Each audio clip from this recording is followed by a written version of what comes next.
What's a girl to do? Lying on my bed staring into the blue. Unrequited, terrifying. Love is driving me a bit insane. Have to get this off my chest. I'm telling you today that when I talk to you, won't you better try to and shoot fire through my heart.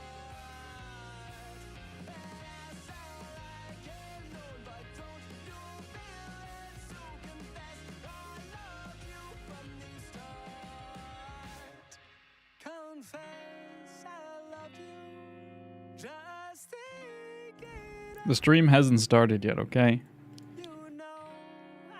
I can't be late to stream if it hasn't started yet. Just a little tip for you guys. How do I put a color behind this? Oh, it's a scene. I'm so smart. I did it in such a smart way. And now I'm going to do it in the dumb way to fix it before stream starts. BG. This is like black. Then we throw a filter on this bad boy. A little bit of color correction. Use that to drop the opacity. I'm thinking 20%er for this guy. 18 works. Okay. He's popping off right now. This is a generational run. I'm thinking 30. Big mistake, huge time loss.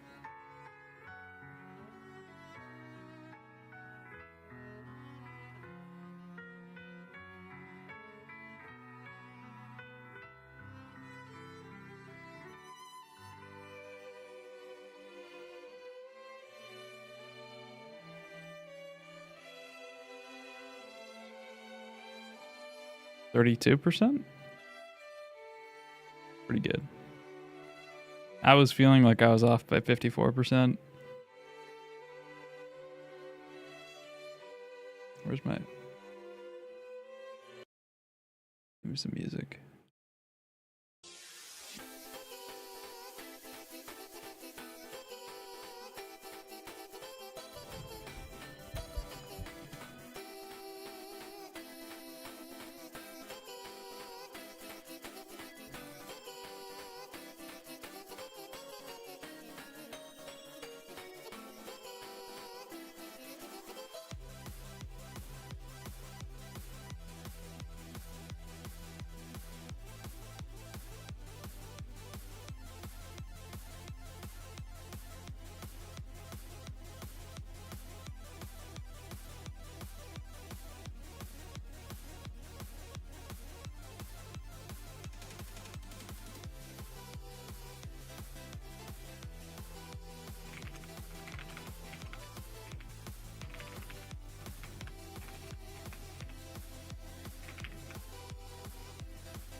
The fade in. Chat, hello. How's everybody doing today? It's a beautiful, sunny, rainy day. Got some critiques going on. I'm ready. Hello, Emily and Just Dues and Jean Piero. Internet Paradise. Flawless. Jordan, what's up? Welcome everybody. Quick thank you to Peach Undertones for becoming a member. Appreciate all the members there. There's a couple videos I put out there for the members, but mostly members just help support me. Really appreciate you guys. supporting me while I make content. I've been really grinding on the next video. I'm not going to spend a bunch of time talking today. I'm going to jump right into the crits here pretty darn quickly. After I say hello to the chat. What's up, Ed? K, the Pharaoh, Plant Powers, the old. Oh, because it's on the. God damn it! 1 second. I gotta copy this over.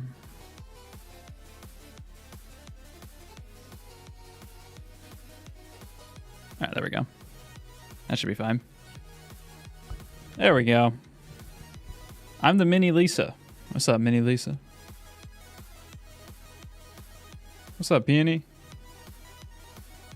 All right, everybody. Just real quick, show you guys. My website, ftonestudio.art, where a lot of the references and stuff that people drew from today. We pushed out a little update today just to improve a lot of the UI and optimization stuff, making it run nice and crisp and smooth. So, yeah, I mean, not really a major experience for those of you who already bought the course. Not really going to change too much on the back end, just making everything a little bit more smoother and cleaner. But as always, guys, there's tons of references and stuff on here. As you'll see, a lot of people used them for the references that they drew from for the critiques. So check that out if you haven't checked it out yet. Let me... Oh, I always hit that one. I got to put that in a different spot. It's right above my face cam. So I hit it every time I want to go back to the face cam.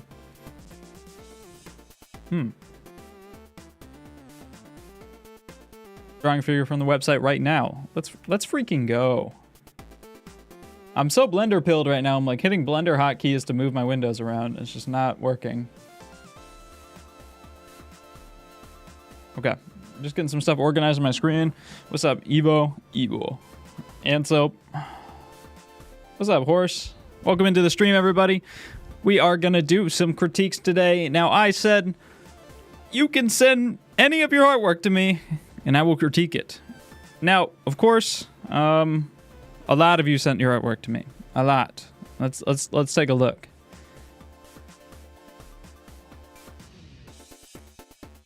Can I see how many threads are in here total? I don't know if it's going to show me. We got quite a few. So I'm not going to be able to get through any, I'm not going to be able to get through all of them, but I'll try my best. And just because I don't critique yours doesn't mean that, you know, you don't get any value of it. These things, I normally try to hit kind of big points, you know, from more basic stuff to more advanced stuff as we go through the stream. So one thing that I tell somebody is certainly going to apply to the next person. I'll try to let you know if I don't get to you specifically, but we got a whole bunch of stuff to get through today. It's going to be super fun. So I think we can hop right over here. The Discord link is in the description of the stream. That's got to be like the first place you guys check. How many people ask that without... Wait, what? Just it's in the description of everything I've ever put out. Probably not true, but close to it. It's in the description of all my videos. So we got quite a few here, and I'll definitely be coming back to these. Some portraits, figures by Hivo. Mazelzowski. I like that guy. I don't think that's how you pronounce it. We got a guy with a nice hat here. Nice portrait stuff. Let me start from the bottom here. I'm not going to go in any specific order.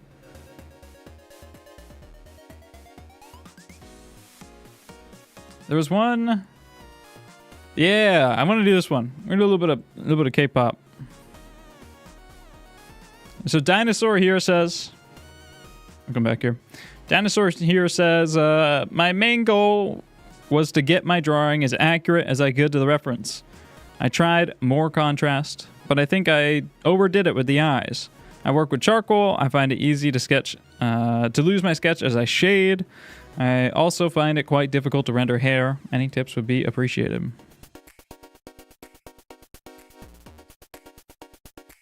Hi, Cutter.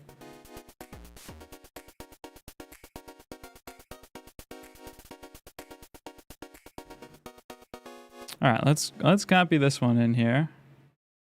I hope this is K-pop because if it's not, I'm a racist. Tower. What is tower? Does anyone know who this is? Xu Ming Hao. That does not... This is Chinese? This is Korean. Guys, who's Xu Ming Hao? Let me Google this. Xu Ming Hao. Drama? V8. Xu Ming Hao. Oh, they're Chinese. But they are in Korea or something. Oh, they're K-pop, but they're Chinese. Okay. Who here is a Xu Ming Hao fan? The chat is exploding right now. They're busting in the chat right now.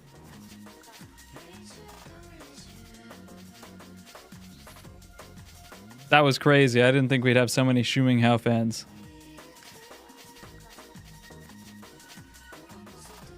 All right, let's take a look at this here.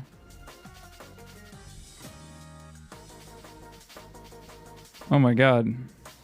They're still coming in. So many fans.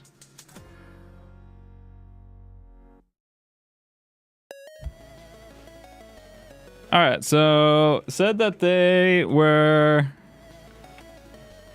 overdoing it with the values, trying to add more contrast. I recently became a K-pop fan. Jake, I have a question. Is line art considered a fundamental?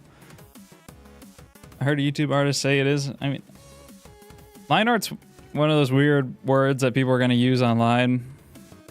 Line art is probably a word that I would like never use, but it's a word that's, you know, going to be pretty important for people like, you know, if you're an illustrator or something like that, or, you know, a comic artist, then probably line art is something that's super important to you. To me, I just call that drawing. So I don't really know. I don't know exactly if that line art is supposed to mean, you know, the exact, your like thick to thin control over like lines and line weight and stuff like that, or if it's just meant to, should I use the Jake brush? I'm gonna use the Jake brush today. I would consider drawing pretty important, though. Xu Ming Hao can't squat 240 below parallel. That's because they can squat 300. Easy. One ass cheek.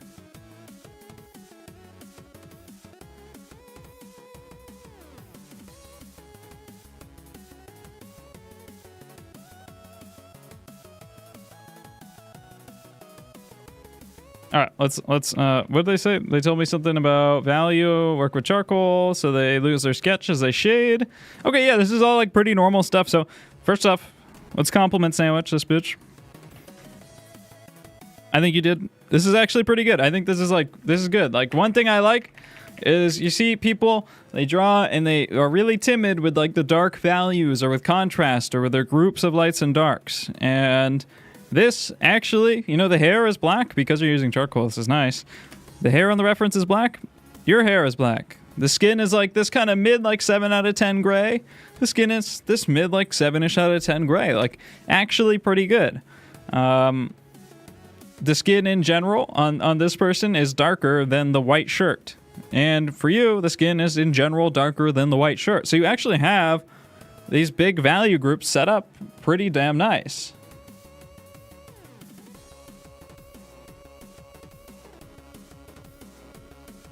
People talking about pegging? Peggle? What's that game called? Nubby. I totally forgot about Nubby.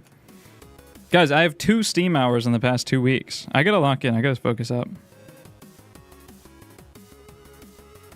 I'm grinding. I'm working. I have no time for your childish games.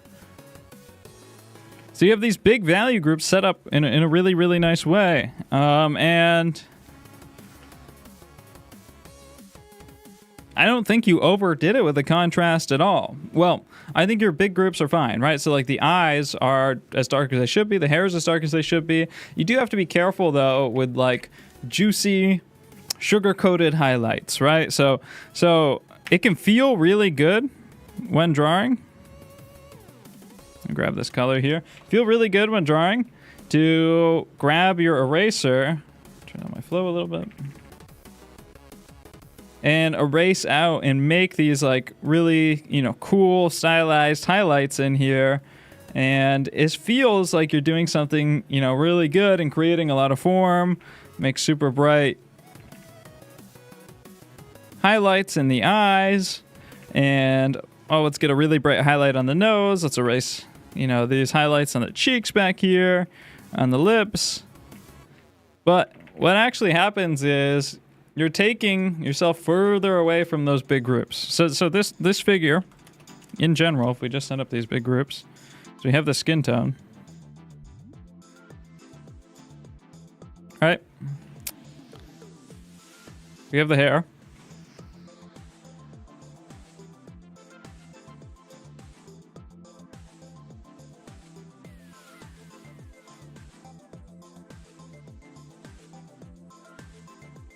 The jig brush is crazy good, by the way, guys.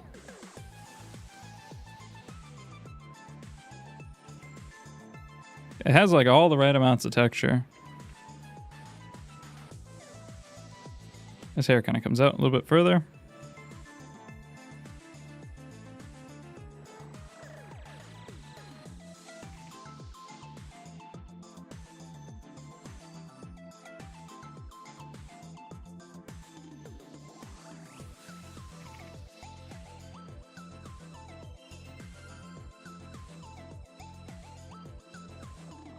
Do mine next is a Taylor Swift portrait. Okay, so we have our two groups. We have our skin, our hair. And we also have like the white, right, for the collar. If we want that to be brighter, I got to make the background darker. So I can throw in a dark value for the background, which is actually kind of the same as the face, which is kind of cool in this portrait, in this picture. And we can do... Here's that collar.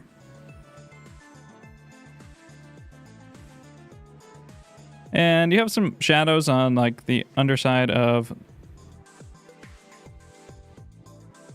Oops, I'm still in the underlayer. Some shadows on like the underside of your downwards facing forms, right? It looks like there's some light kind of coming from above, so it's casting some shadows on your neck, on the right side of the face, on the insides of the eye sockets a little bit. Right side of the nose a little bit, but really not that much. All right, so like there's your general value scheme for this portrait. And when you get kind of invested in adding these little highlights, they feel like they're giving you a lot, but I mean, look at the hair. Sure, there are little highlights here, but if you squint your eyes, they all fit into those major, large groups.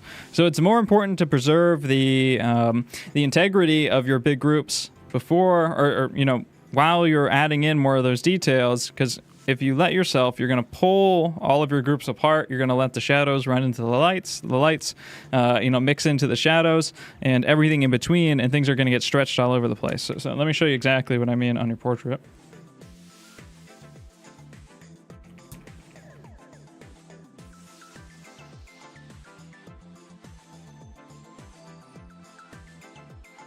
Let's reintegrate this stuff right back into itself.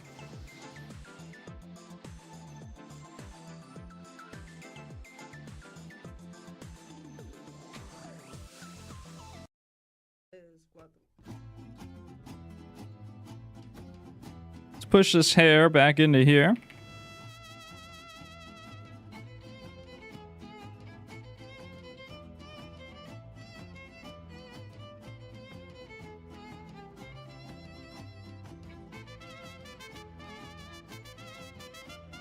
And let's just unify up this face a little bit more. We'll remove some of those extra highlights.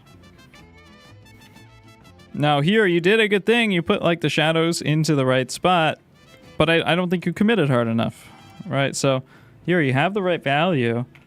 Block out the whole side of the nose, right? The whole side of that wing of the nose, the whole scoop into there. And it's gonna go into the eye socket too. You have a little bit of light in that corner. But that highlight, now that's in a darker spot, we can just take the general skin tone from over here, and since it's over, you know, a darker value inside, surrounded by these darker values, it's going to read as something darker than it really is. So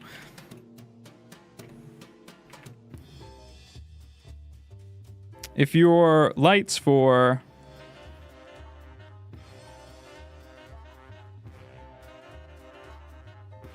second.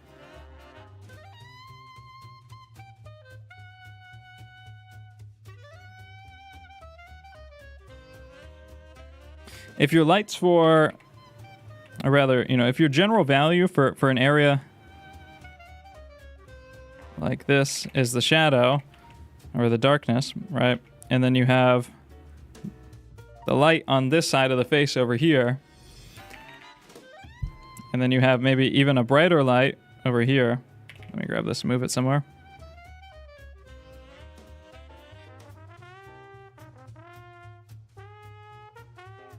If you want to make a highlight inside of this value, you can use the value to the left of it, right, to make that contrast. If you want to make a highlight inside of this darker value, don't jump right to the lightest value possible, because that's going to ruin the contrast. Oftentimes, you know, it depends on the circumstances. But now all of a sudden, this one next to it's going to read as a highlight.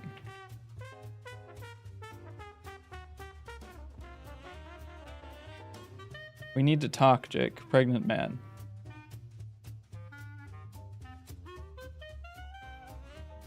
My Photoshop! It's frozen! The pregnancy. Casino Manager at Music. The song is called Casino Calavera. It's Grim Fandango, baby.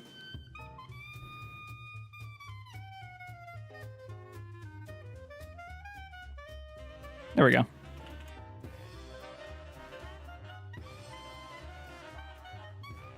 Okay, so let's continue to push these values together. There's, you know, some small proportional stuff here. Let me just check the...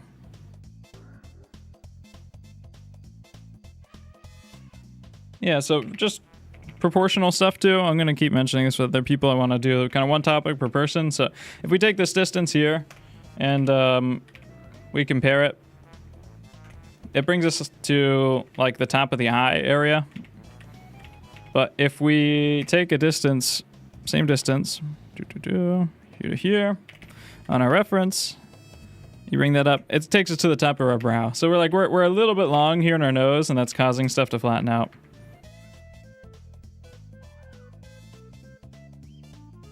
I'll just draw over it. It's not a big difference, but that's how it goes a lot of the time. Little difference can make all the difference in your proportions. So just always make sure you like compare, and even though you compared early on, you got to compare again and again and again. Just keep double checking stuff as you go.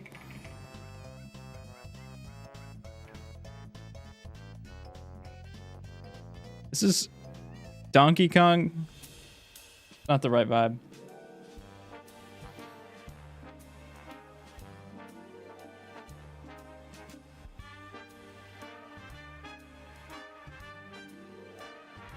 A little bit small right there in the nose.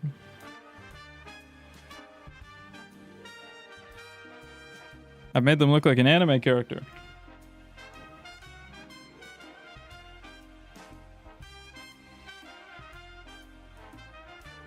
Yeah, make sure I got that distance right.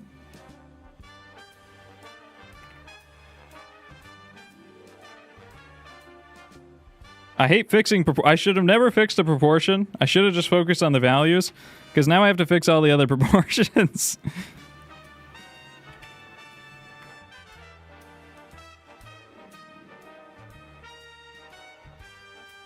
Really merge my layers here. What the fuck is happening?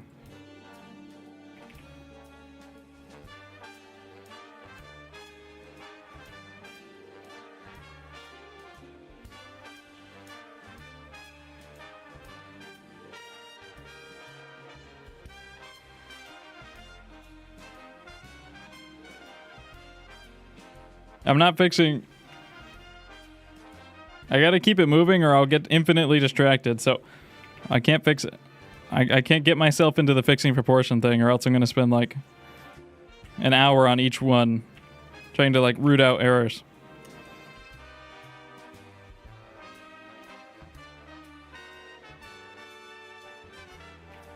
But now that I've started this one, I have to push it. I'm just trying to look for these kind of big shapes here. Got more of a pointed chin. And this one's gonna cut in harder.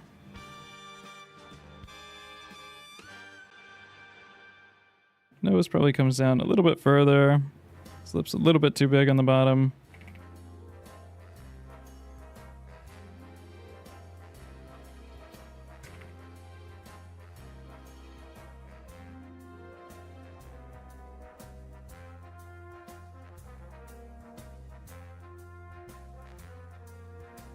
One more thing about the values that I fixed without, let me grab the original again.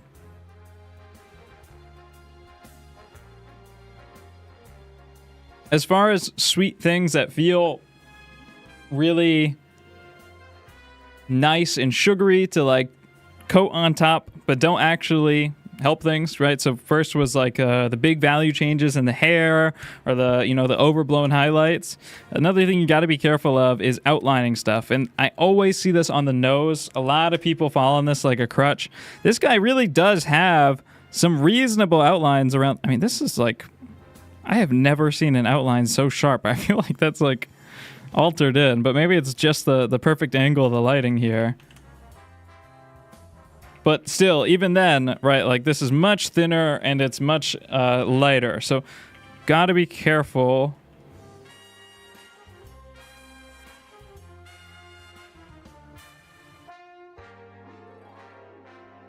With those outlines.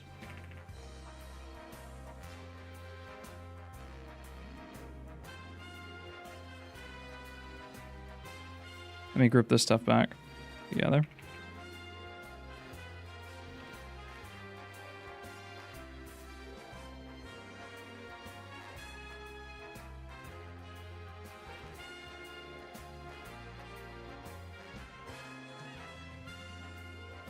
And we'll group the right side of the nose, a little bit of those values in there. Just in here, a little bit more form on the right side of the eye.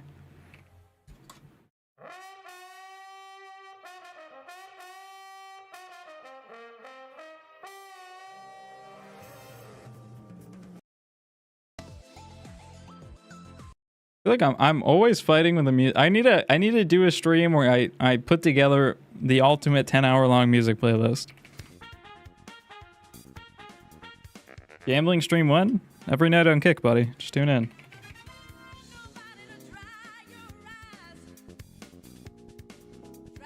And we'll get rid of that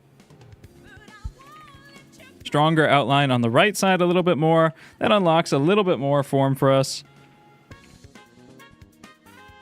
Soften up some of these values around the side here so the nose is a little bit better. There we go. It's a little bit more structure in the nose there.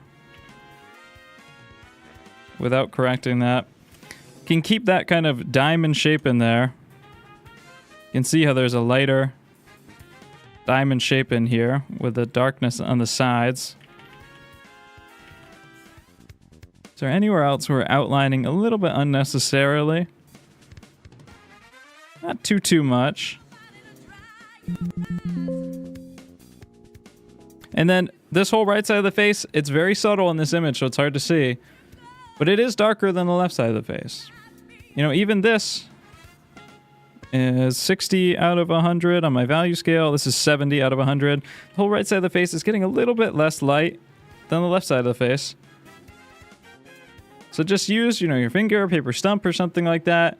And just pull it, smudge it in, smudge it together. Always look for those kind of big value gradients. Our hair, right? We're going to get darker under the hair because the hair is casting a shadow downwards.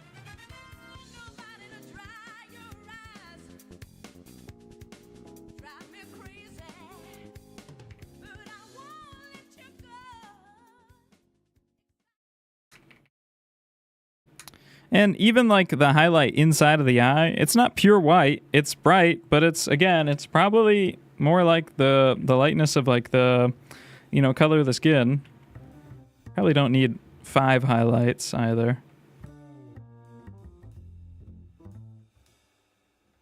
But it's just going to help that stuff group together a lot more.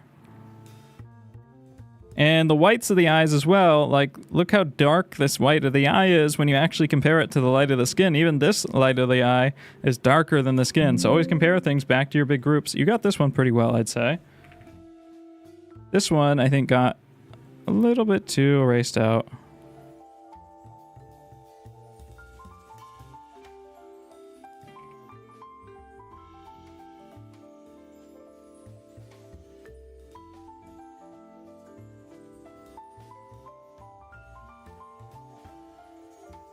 Let me grab the original. Throw that under there. Okay, so even without touching the portrait, the proportions, a little bit more structure and naturalism just put into the values.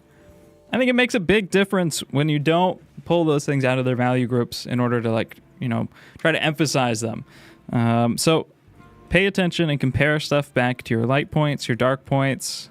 It would be worth considering also, like, setting a background for this too. Maybe putting some darker values in the background would help bring that out a little bit more. But it makes a big difference with the little stuff. So just don't let yourself get too trapped and sucked into erasing, highlighting, all that stuff. And then, of course, you know, there's some proportional issues. And I'm going to talk to other people about proportions, so you can stay tuned. Okay, I'm going to move on. This is a good background sound.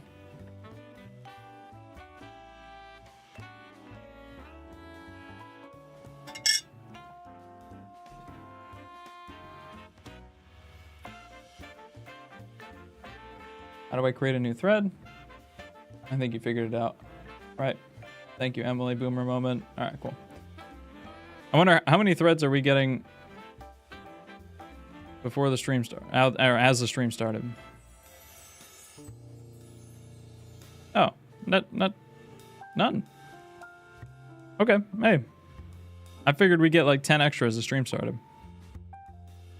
Let me look. Let's get another.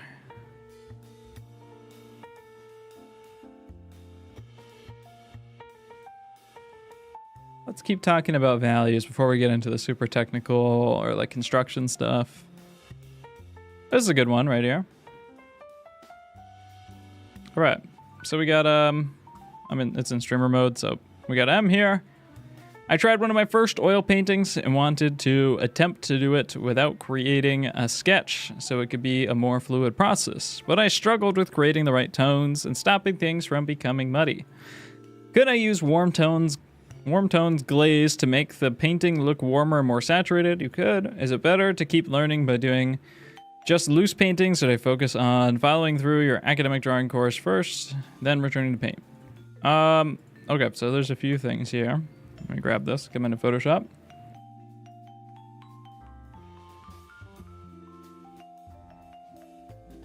Sign up for the course on halftone. Let's freaking go.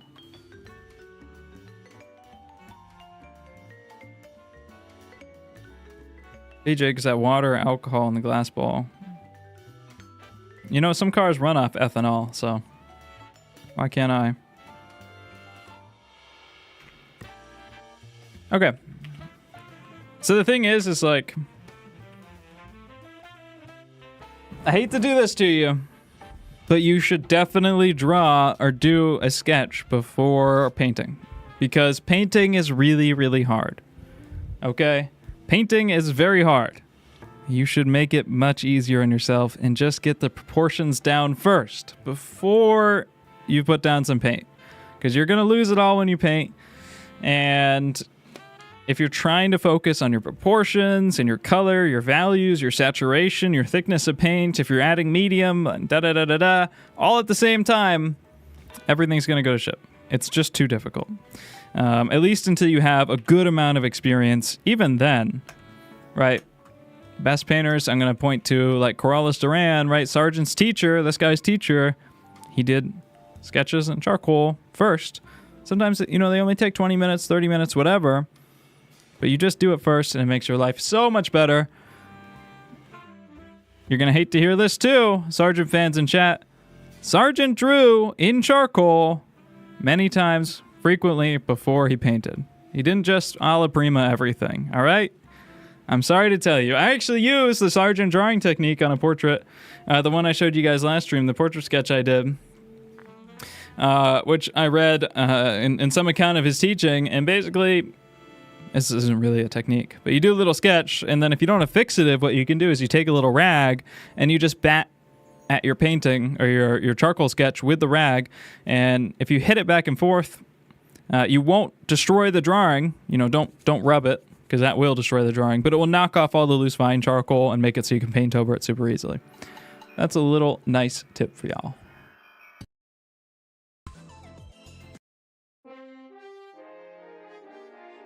Ooh. Who's Sargent? John Singer Sargent, painter of this portrait here on the right. Okay, so I suggest you draw. You said something else. Can I glaze over to make it look warmer? Yeah, you technically can. If you put a glaze of, you know, yellow or something over this, it will look more yellow, but it won't solve any of your problems. Glazes don't really fix any problems. They do specific things, but if you want to work in that way, you got to have a pretty good plan. So a lot of people try to use the glazes to fix stuff. Really, glazes kind of enhance stuff. So you got to have a specific plan if you want to work that way. It's not going to dig you out of any holes. Is it best to keep learning by doing loose paintings, or should I focus on following through? I really recommend, you know, standard drawing practice is always good. Always fine to try paintings, to do loose paintings, do whatever you want, have fun with it. But drawing practice is going to give you the most bang for your buck. The drawing here is not bad. Proportionally, it's not bad. So we'll talk about values here. And of course, you're suffering from glare a little bit, right? So, you know, this is... Whoa. This is black. On your painting, I trust. This should all be damn near black.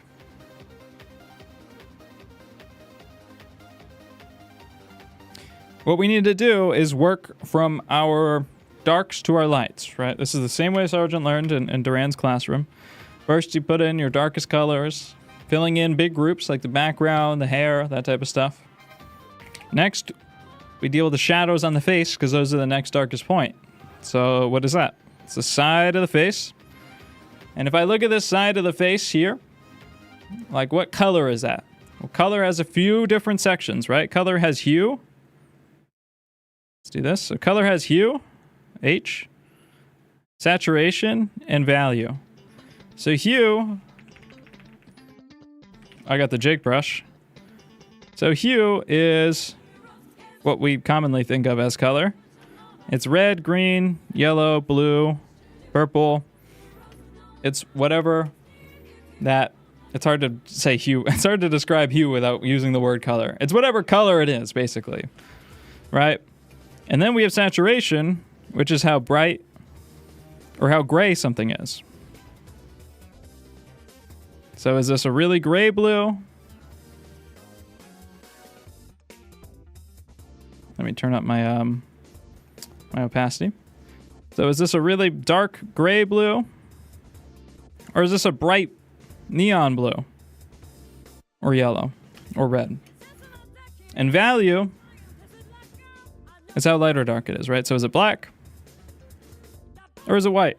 Can't even see that one, right? Or is it mid-tone? So the first one I recommend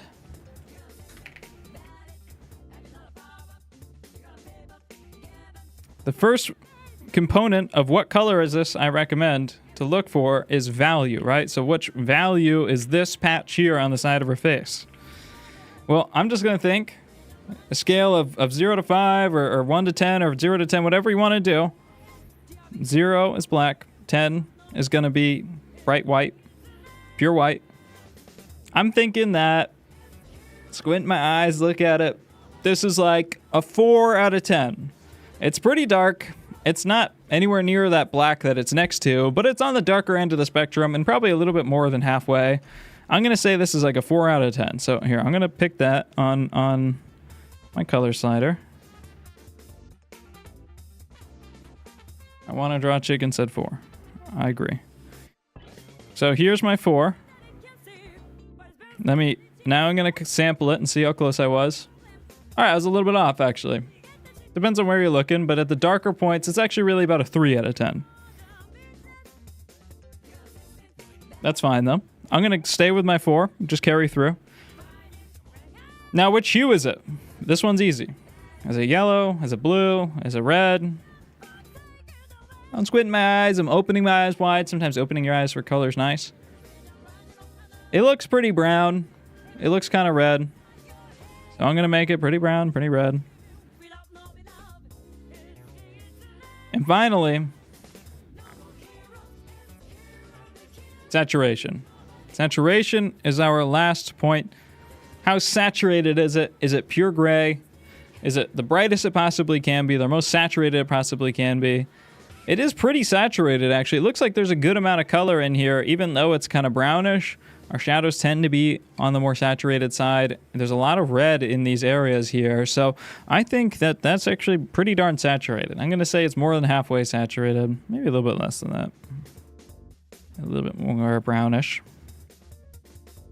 So going to my initial value guess. Let's see how close I was. I'm gonna zoom in here. We'll see how close I was. I'll dot this in here. Okay. So clearly I'm a little bit bright. Doing the same thing again. I'm checking my HSV again. Clearly, I'm a little bit bright. A little bit too light. So let's take that back. And let's go down to a 3 out of 10 now. Just drop it. Pretty darn close. I still am probably a little bit bright. A little bit lighter than that. Yeah. Let me take down a couple points more. We'll take it down 4 points. Pretty darn good. Now we can get into the nitty gritty here. I'd say this is more red. A little bit lighter, so maybe I took it down a little bit too far. Yeah. I'm going to bump it up halfway, and I'll make it a little bit more red.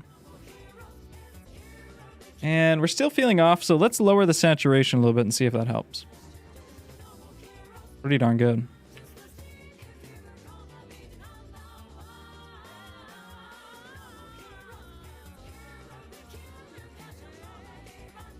Pump it up a little bit.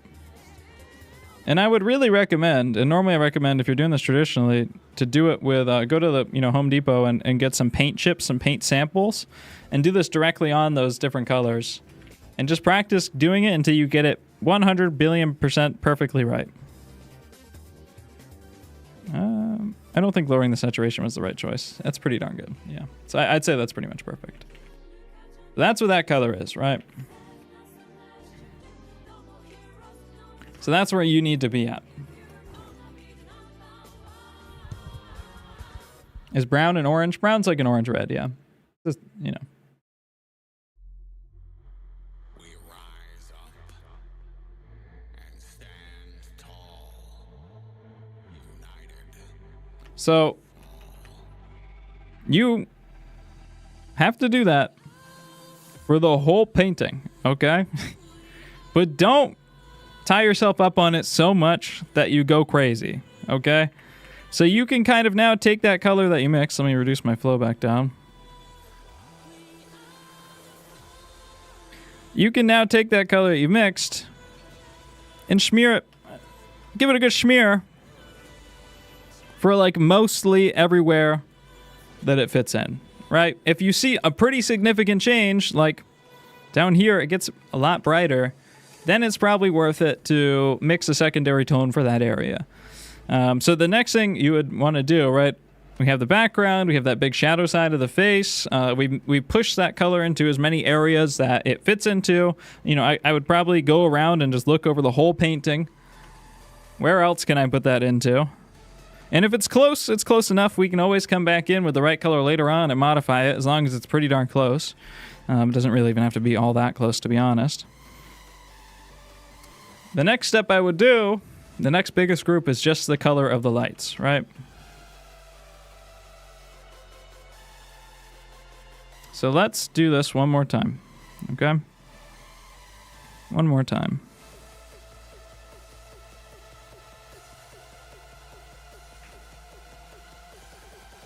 See if we can get it right. Okay. So color is H, S, and V. We want to get the tone or the color of the skin. Okay? The skin, we'll first look for the value.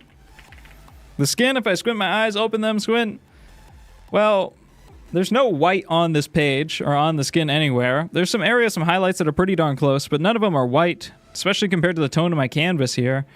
I'd say this skin is like probably on average like a 7 out of 10, maybe a 65 out of 100, 6.5. We'll go a little bit on the light side. We'll go 7 out of 10. Now, which hue is it? Which color is it? Is it red? Is it orange? Is it blue? Is it pink? Is it green? It is. It's kind of a yellowy, slightly greener. So I'm first gonna put it in this yellow area, and I'll keep it actually more in the warm. Well, I'll put it more in this yellow area, right? And then now I need to choose my saturation.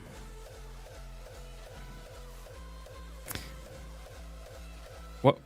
We got the fucking hard style going in the background. Whoa, whoa, whoa. I'm at war with the music playlist, man. I don't want to feel.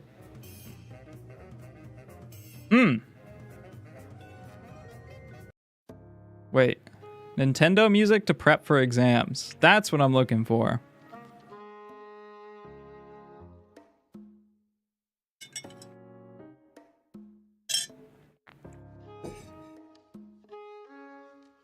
Okay.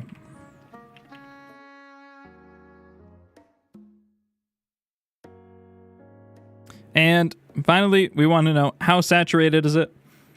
And finally, we want to know how saturated is the skin, right? Is it pure gray? Is it super saturated? It's not super saturated, but it's not gray either. I'm going to just put it around halfway. All right, so this should be, in general, pretty close to the tone of the skin tones, right? So let's see. I'd say that is pretty good. It's not bad. I'll probably make some, I'm going to move it a little bit more pinkish, right? And in general, as if I'm, smearing this over here, I'm going to just throw a little bit of red into the pile when I make my way here, right? And then I'm going to go back to a little bit more of that yellow pile and maybe desaturate it a little bit when I make my way down here. And this is...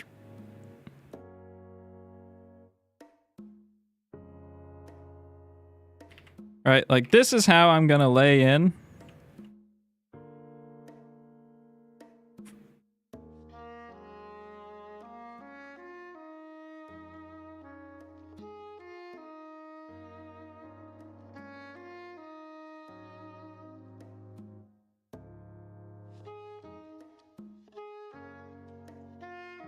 So this is how I'm generally want to lay in the skin, or the whole face, right? Don't have to put in the pupils. You don't have to put in all that many details. Like the level of detail you have is pretty good. I would ignore the eyebrows too. Normally, you can put... the nice thing about oil paint is that you can put it on top of oil paint that's underneath it, right? It stacks on top of itself really well. It scrapes off really well if it gets too thick. As long as you're not loading a ton of oil and medium into there, then it layers super well. So that's how Sargent maintains these really nice fluid strokes, is he's not loading up the brush with a ton of oil and solvent and not doing any like layers. He's just putting a bunch of thick paint on there and he's moving it on the canvas. So that's kind of the big read you want to go for.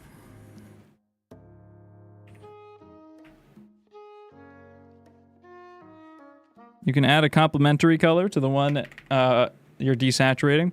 He's right. If you add... Or they're right, I don't know. Dr. Waffle. Dr. Waffle's a man's name. He's right. Okay? If you add a complementary color to the color that you have, it will desaturate it. But let me black pill you here a little bit, okay? Actually, this isn't... I don't know why I use that word. Let me truth pill you here a little bit, okay?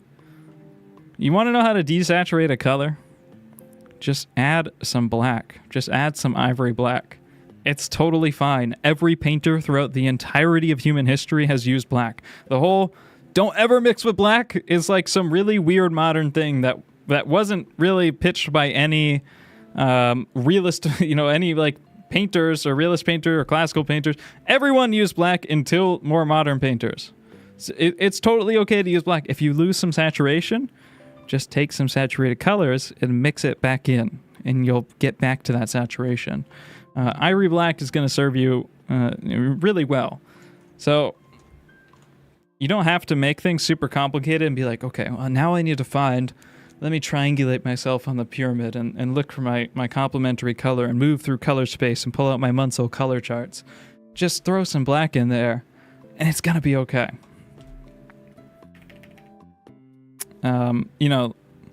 Looking for those big groups of saturation, blocking stuff in broadly.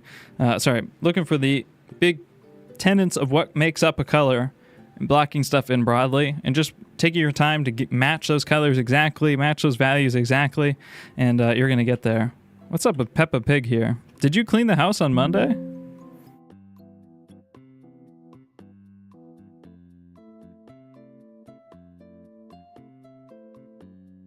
Storm, rain, snow.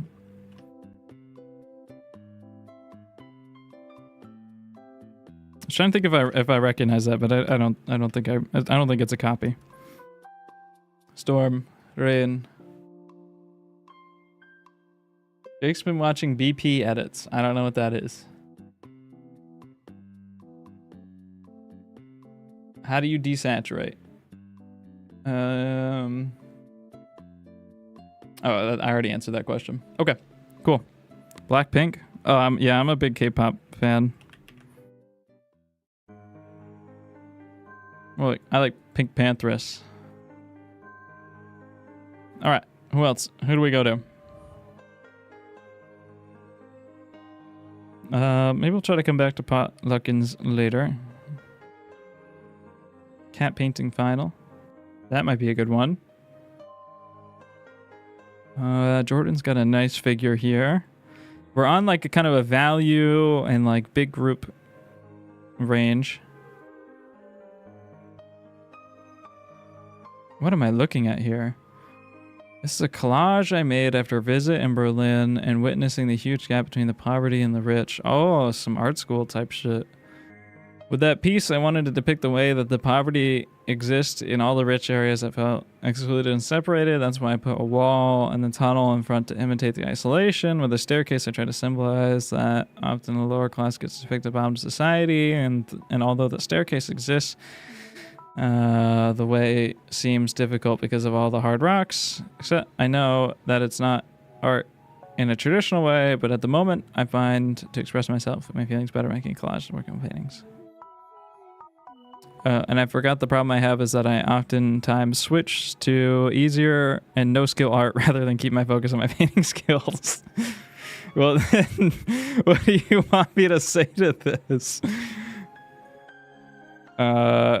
Your problem is that you're not painting and you submitted not a painting.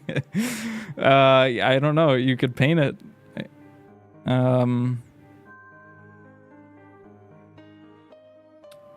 Oh, this is a light bulb. Is this part of the collage too? Why does this feel like it's digitally cut out? Maybe it's not. I didn't say it wasn't real art. I literally didn't say stop collaging isn't real art. I don't think I ever said it wasn't real art. I said this some art school type shit.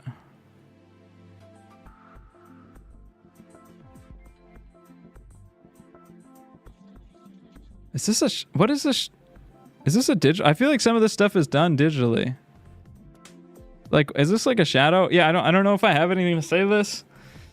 I'm not sure, like, if you want to talk about like composition and stuff. Maybe I can think about this like compositionally. I'm not sure this is like great composition. Just because like abstractly, without any details. I guess this is the design of the painting, right?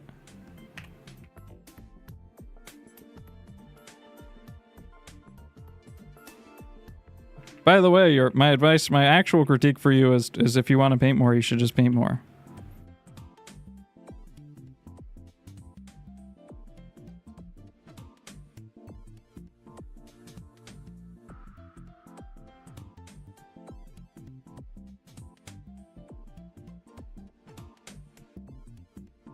right? So like this is your composition. I'd say that this is like, it's a bit dry, right? Like there's no dynamicism.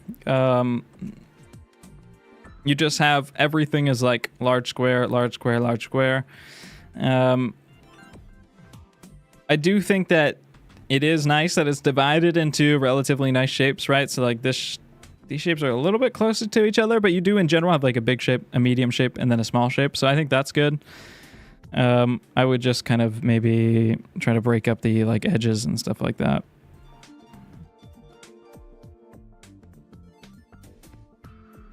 Or like maybe you can lose edges somewhere too.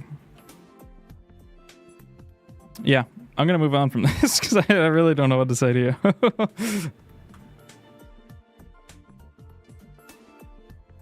Okay.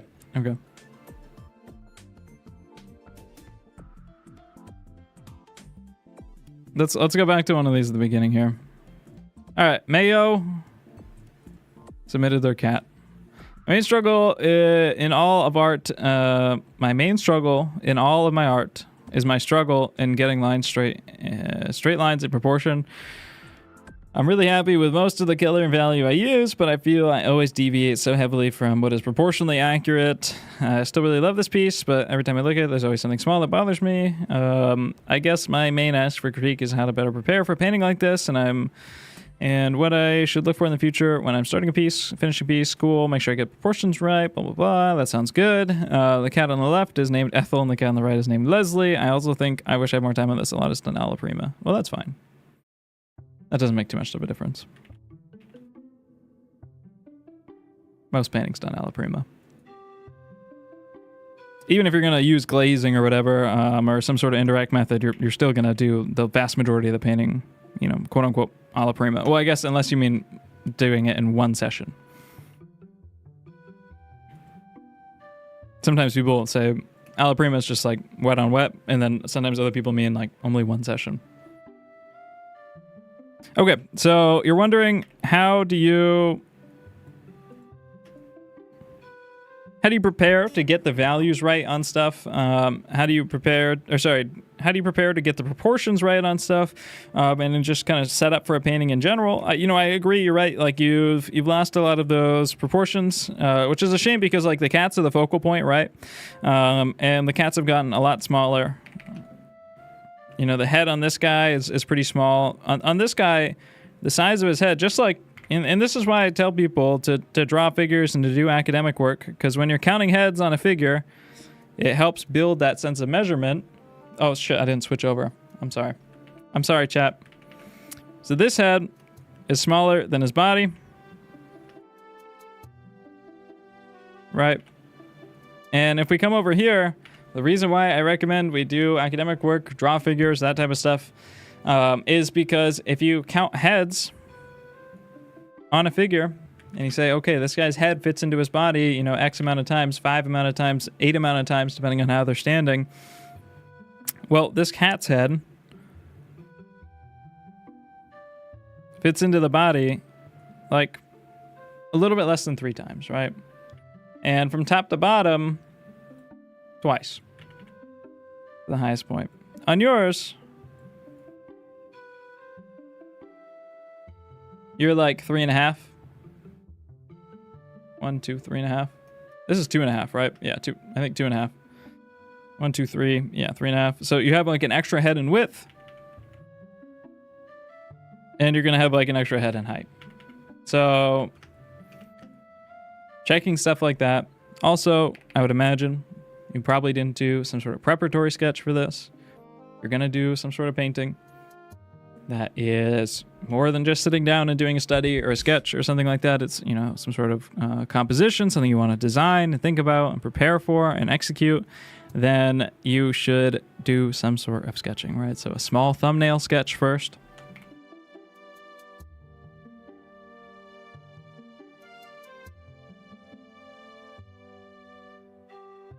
Literally like this big, 2x3 at the biggest, 1x2 in your notebook, and just work out those big shapes, right? So what is the big shapes in this? First we have our dude. Then we have our dudes. Ezekiel and Leslie. Not their names. Ethel and Leslie.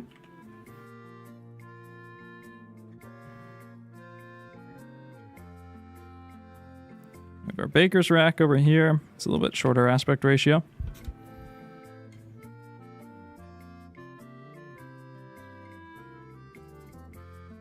And this is where you can decide, okay, do I want... The cats in the photo are a little bit below halfway up the picture frame. All right, this is where the cats are, right? This is like the midpoint of the picture, if I have to guess, right? Yeah, pretty much exactly. So the midpoint on your composition sketch, right, the cats are going to be like right here. This is where you can choose to make design decisions. This is where you can choose, okay, I do want to crop in a little bit more, or I am going to just like artificially make the cats a little bit bigger, or I am going to, yeah, I mean, that's what you would do, right? You'd probably either want to say, okay, I'm going to crop in a little bit more and see how that looks. Do those shapes take up the space nicely? Is things separated out? Are the large shapes good? And you can do that in a series of small sketches. You do another small sketch too. And the reason why you keep these 2 inches by 3 inches or whatever is that you don't spend too much time on them and you can just iterate and work out a bunch of ideas. So for this one, you're going to decide how your lights and darks are split up. So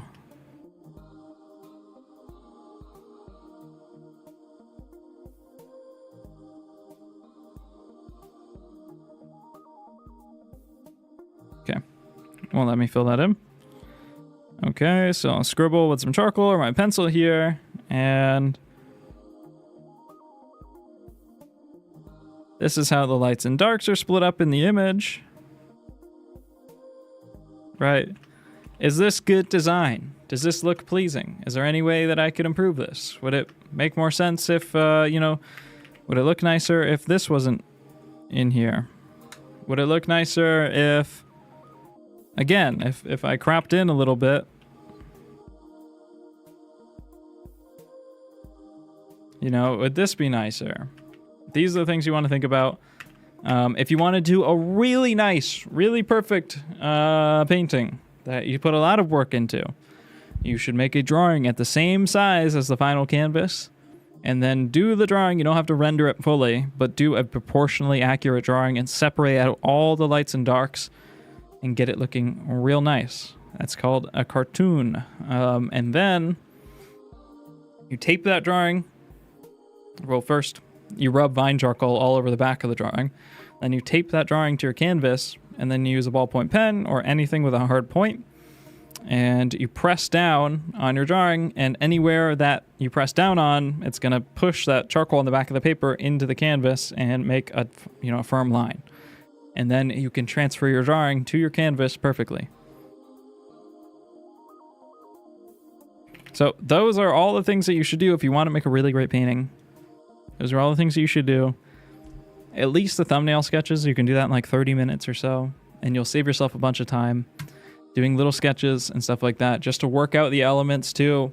I'm going to do just a drawing of my cat, maybe even a few that aren't even, this photo exactly, but just so I can get a better understanding of how the lights and darks work on there. All that type of stuff is standard preparatory work that anyone would do to make super nice finished paintings. Okay. And it would solve a lot of your issues. What can I use? Any type of paper works for a cartoon. What kind of career can you have as a painter? You can stand outside your local gas station and ask people for a cigarette. I'm going to turn on my AC 1 second. Wait, there's a remote. The remote does not work.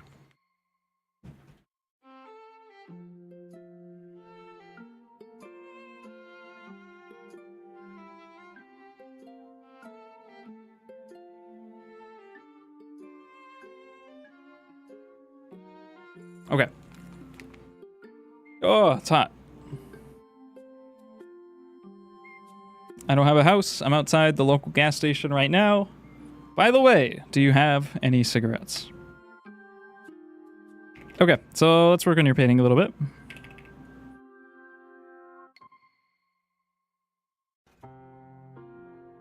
We'll just make these guys a little bit bigger.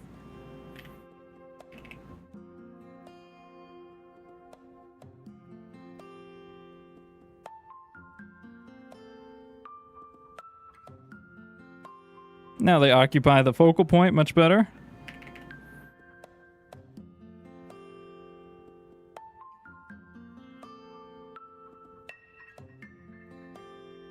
Just fill in some of these seams. I'll use your colors here, so keep it consistent. I think the effect of the light and stuff coming across this is very nice. The light and color on this is not bad.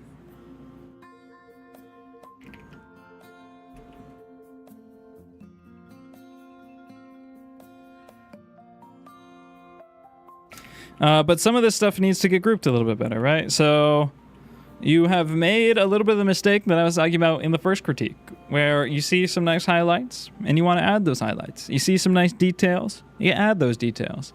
Does the front of this guy does the front of this flamingo have, more reds in it in real life? Does it get this nice warm lighting? Is there some more difference between the side of the flamingo here and the front of it? And there's a little bit of texture right here, and there's the rounding of the eye. Same with the cabinets too, right? Like it's colder here and warmer here. So you get all these little details in there, and what ends up happening is that it starts to take away from like the big design read of the painting. So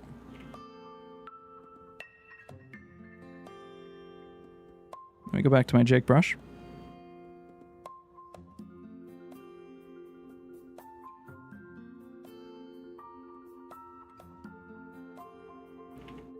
Let's take some of this out here. This is a great photo. Like, this already looks painted, by the way. Like, this looks really interesting.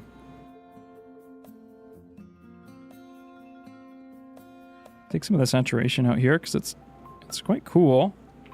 And I like how desaturated that is. I think it looks interesting. Let's control some of this contour back in.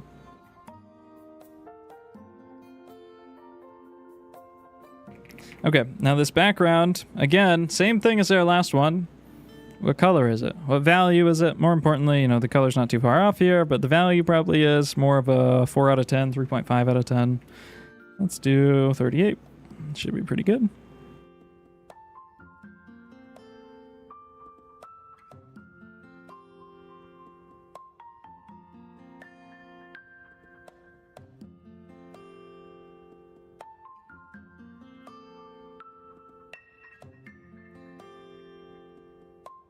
Let's group that background together a little bit more.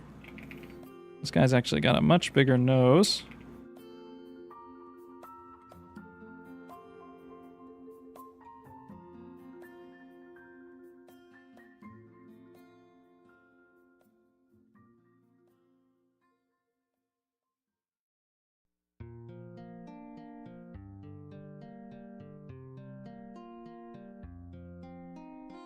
There we go.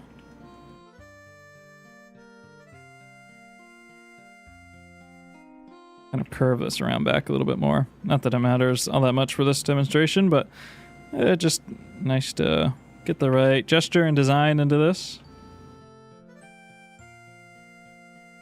It's a little bit better. Just squinting, looking at it from far away. Yes, there are some warm tones in this, so let me just warm it up, increase the saturation, but I'm really not going to touch the value at all. Maybe a little bit warmer. And just because it's a different color temperature, it's warmer, and then the grays are cooler, it's going to contrast for me. I don't need to make it a whole bunch brighter. Even make it like a little bit purple? No. It just needs like a little bit of saturation.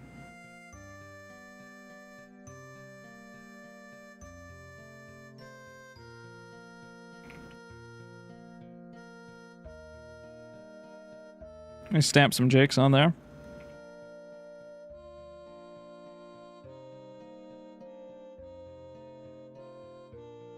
Same thing here. This is like, you have like the changing of the wall in here. Let's first just let's just get that big group. Let's get that big value group first. Use a lasso here.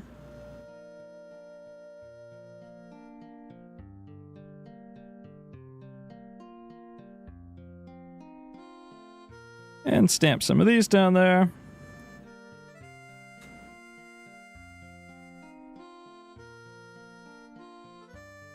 Color on this is probably fairly accurate.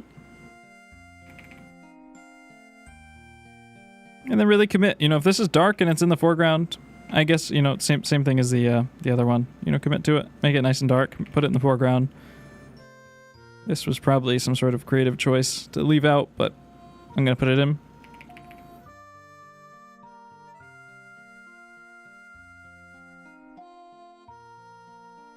Same thing with the kitties. If I see black, I'm going to put black in. I see very bright colors.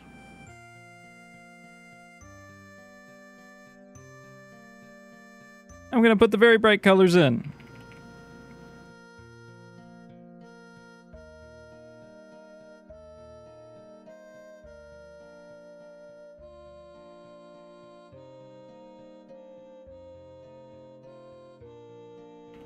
The right side of the kitty is dark because it's facing away from the light. The left side of the kitty is light because it is not facing away from the light.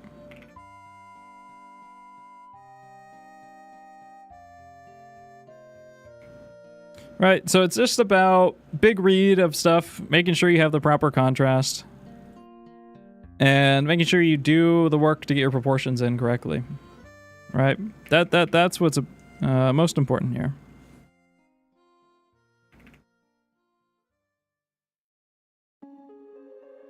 Lighten this up just a little bit, but make sure I stay in the overall group. You know, that's what's important here. It can be tricky, because sometimes... Yeah, there we go. It's a little bit better. And that's too where, like, now... So this nice thing about working digital is you can work a little bit more like this without having to plan ahead. Alright, then you can put that shadow in under there. But traditional just takes a little bit more planning. But you can still put in that kind of general gray tone over that whole area, especially if you're working in oils, especially, I mean, acrylic too.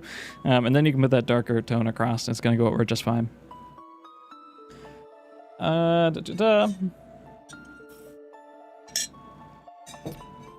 The only important thing about transfer paper or cartoon paper is just that it's the same size as your canvas. So,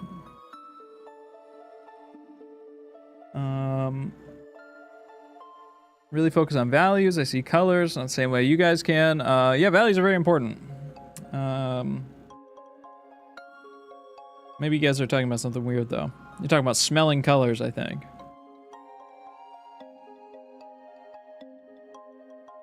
I got cerebral achromatopsia. I got no idea what that is. GLHF. Very good. Thank you for submitting, Mayo. Great job. I like the design of the painting a lot. Just some thinking out some stuff would help. Here is a GIF of a rat rolling around. A mouse, actually, rolling around.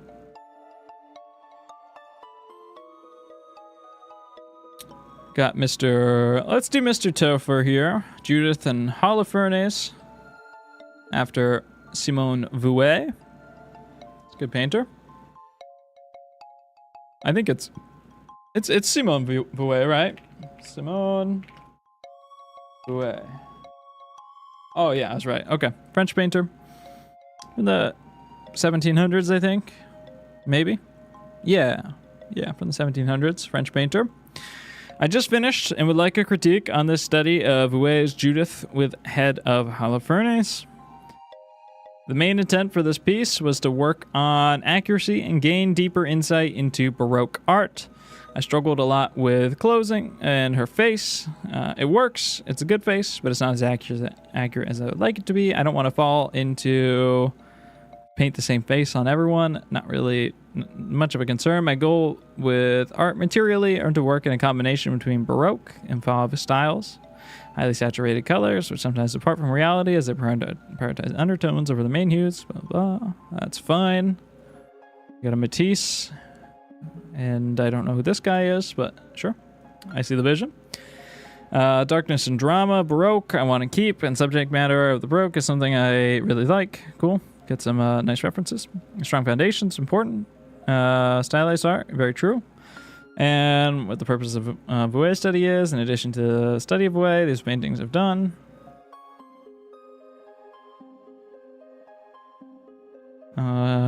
Looking good, because the background is on the Fauve side of things. I've trying to lean more into the Baroque stuff as I gain better grasp.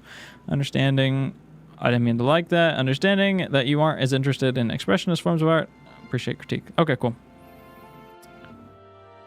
Well, I'm going to hit you with the thing that, I'm going to hit you like everyone else with what you don't want to hear.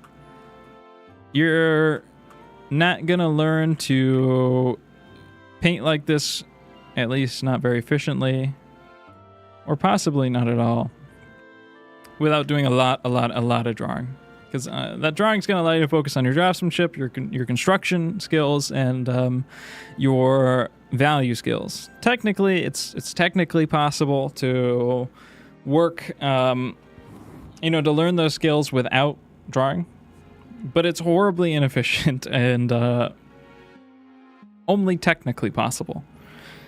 You will achieve much faster by working with standard academic practices and traditional mediums. The values are looking pretty good on this.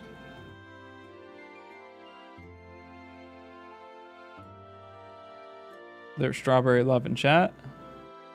Okay, you did draw for 2 days before this. Yeah, I just mean in general, doing standard nude figures and portrait drawings, finished to the highest degree possible, without painting at all. It's going to allow you to iterate much faster and much more frequently, which will help a lot.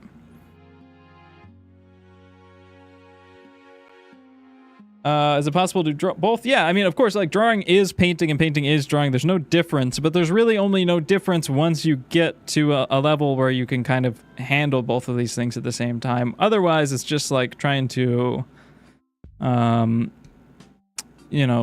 guess, learn how to sprint and learn how to walk at the same time, right? It's just, yeah, you can do both, but you're going to fall on your face a million times. It's much easier and much more efficient to just learn how to walk properly first and then learn how to sprint. Normally recommend, and obviously it's not as high stakes as that. You're not falling on your face, so just do as many paintings as you want for fun, by the way. Just as a general disclaimer, do whatever makes you happy, okay? But you want to learn a little bit faster, especially if you have high ambitions, the Baroque art or just any level of figurative art takes a pretty high level of skill. A lot of drawing will do you well for a couple of years even. Will painting make you better at drawing? Not really, no. To be honest, no. Most people have drawing issues, not painting issues. That's really the big thing. Because the values on this they're not bad, and the color on this isn't bad. Probably the values is what I'm going to pick on the most. It's tough too because these areas are sunken in, so I assume that they are probably very dark, but they're sunken in and now they've lost their glare. It's acrylic, so I think that's probably what's happening. So it's tough for me to judge the value accurately. This might be black, but because of the glare and because they've sunken in and dried up a little bit, you've lost some of that. As rendering, lots of basic volume helps. With drawing skills, no. If you're talking about rendering cubes and spheres and stuff like that, I would say almost not at all. You can maybe do it a few times, once or twice is helpful. Doing it excessively, not at all. With just rendering in general is less important than just proportions and construction at the beginning. It depends a little bit on other stuff, but yeah. It starts to get into a case by case thing. Okay, let me get in here a little bit more. Okay, so where do I want to focus on this?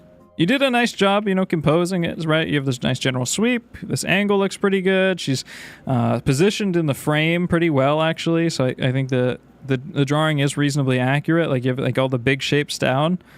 It's composed well, which I think is an important start. So yeah, let's talk about like value grouping and value contrast. I think that's going to be the theme of today, what I'll talk about more than anything else. The only drawing thing I critique is just like the tilts of the face. Right, so straighten things out a little bit, which is a very normal tendency for people to straighten things out as they work. Just our brain wants to make sense of things, and so it tends to make things more flat and more straight. Now, as far as values go,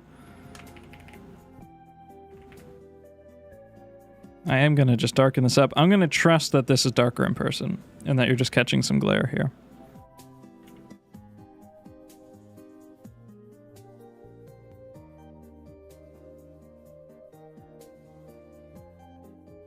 This shadow might not, though. So the same color talk that I talked about with everyone else. Let's do it again, actually, because I think it would only be beneficial if I did that for the rest of the stream, just over and over and over again. I genuinely think that would still be incredibly helpful if I said nothing else but just checked colors for the rest of the stream. I won't do that because I'm nice, but I will do that a few more times at least. So let's look at the value of... I think of the best way to phrase this.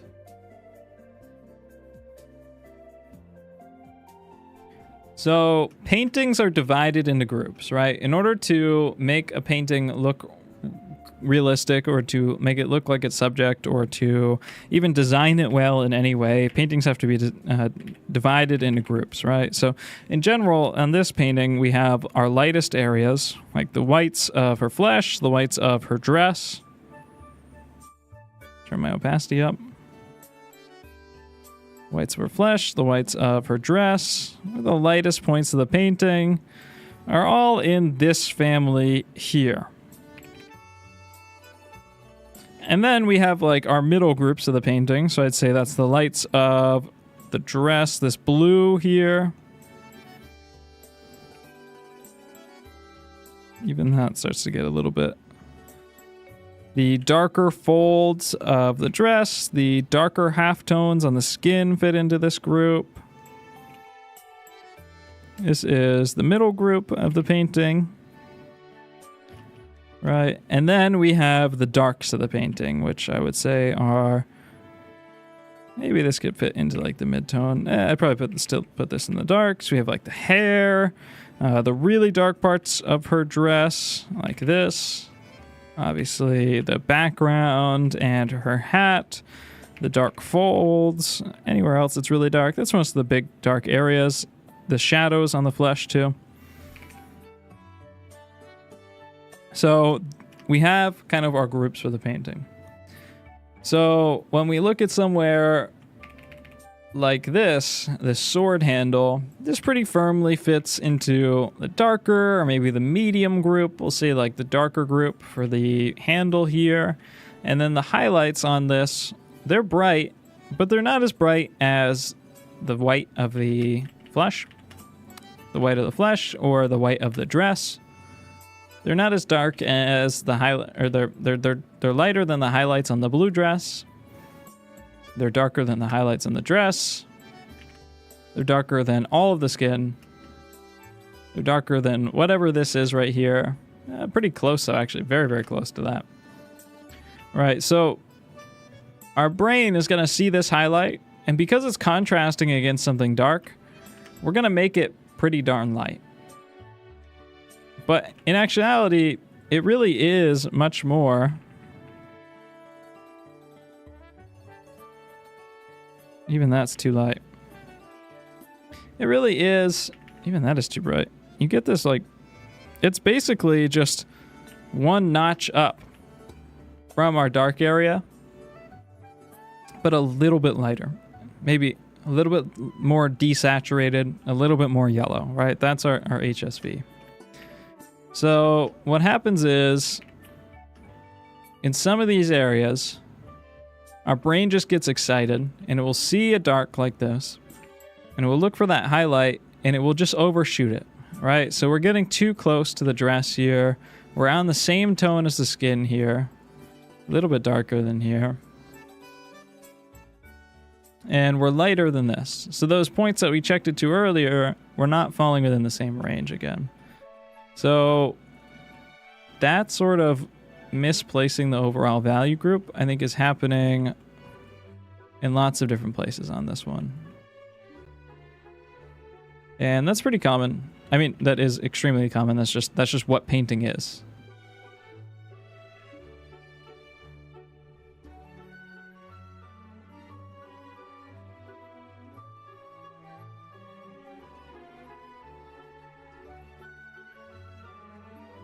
Really, I can't tell if it's just like the acrylic paint or what, but in general, the values on a lot of the stuff is much too light. Another area where we have that exact same thing happening is we have this really nice dark for the blue, and fabric can be actually pretty simple to paint if you know how to divide this stuff up into groups. So on hers, actually, we'll do on hers first. We have this really nice deep blue. And then we have like a mid-tone transitioning blue. And then we have this ocean tropical water highlight. Now this tropical water highlight is still very dark compared to most of the rest of it. It's a highlight on the dress, but the dress in general is dark. So it's lighter than the dark areas, but it's still within that group, right? I think on yours, we get that nice dark mass in there, but we're missing a little bit of a transition value, right? So we should have a transition value like this, and then we can probably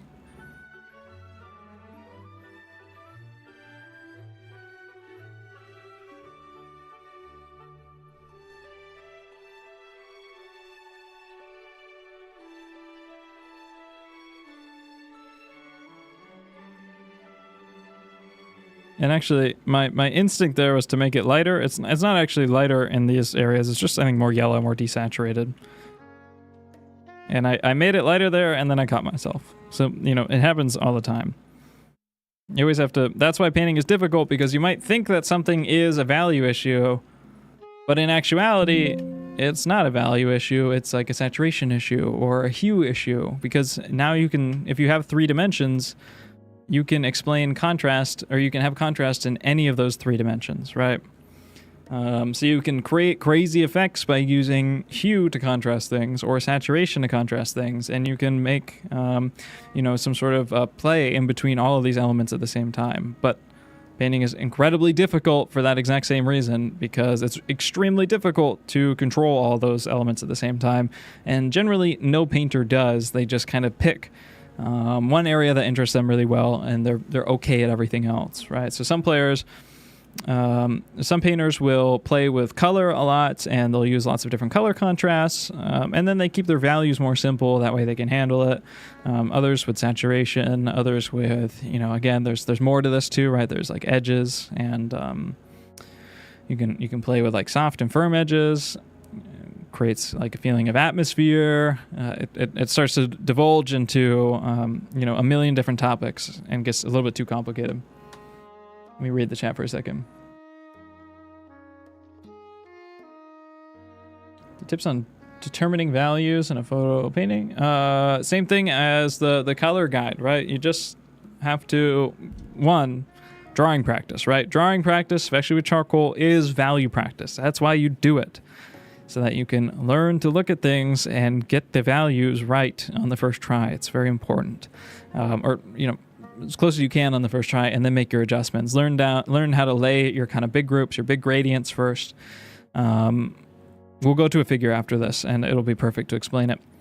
Learn to lay down those big groups first, and then make the modulations within them, right? That's what charcoal drawing is for. That's why we recommend it. That's what academic drawing is for, cast drawing, and drawing nudes.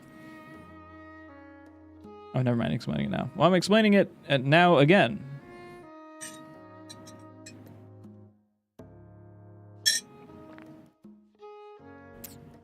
If you set your brush filter darken, yeah, you're right. I should use darken and multiply more. I prefer to just mix everything directly, but yeah. My sergeant studies at the top of the thread. I'm a beginner, and this is my second ever oil painting. Please, and then they said please again.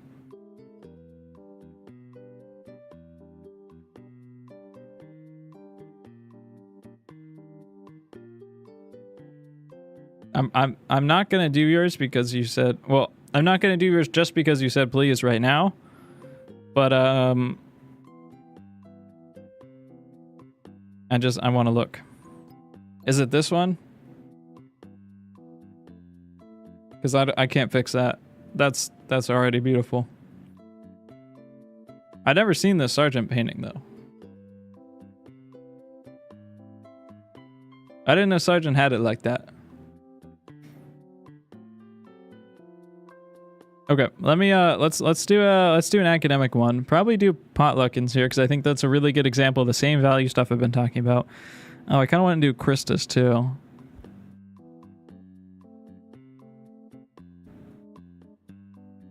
This is a really nice gesture. Okay, yeah, let's do Mrs. Potluckins.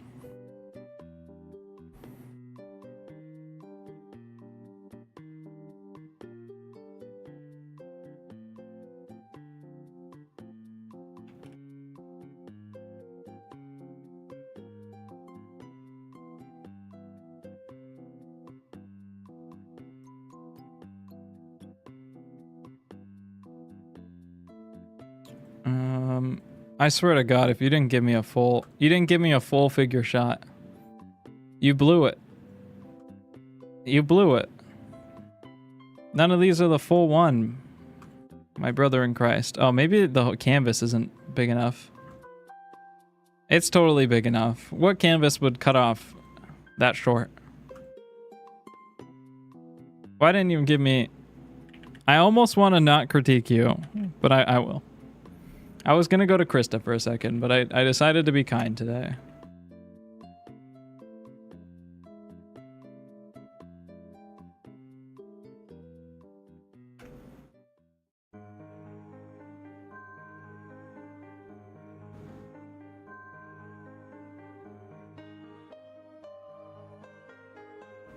I did a painting of landscape. Guys, I'm not going to be able to get to every single painting. There's 70 of you.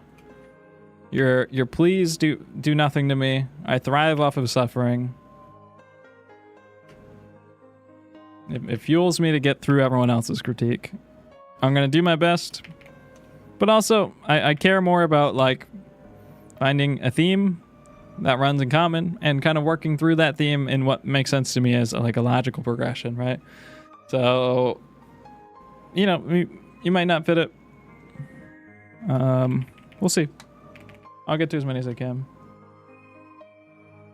Beg him not to do yours. See, that's... Some people in here are thinking big brain. I guess Potluckins is a guy. Everyone in the Discord is a woman. People forget that. It's a girl's world out there. Okay, let's look at this.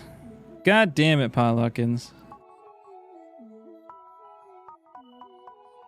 The whole point is I need to be able to, you know, see how the values fall from the top to the bottom, you know, that type of stuff. All right, let's just look at it, whatever.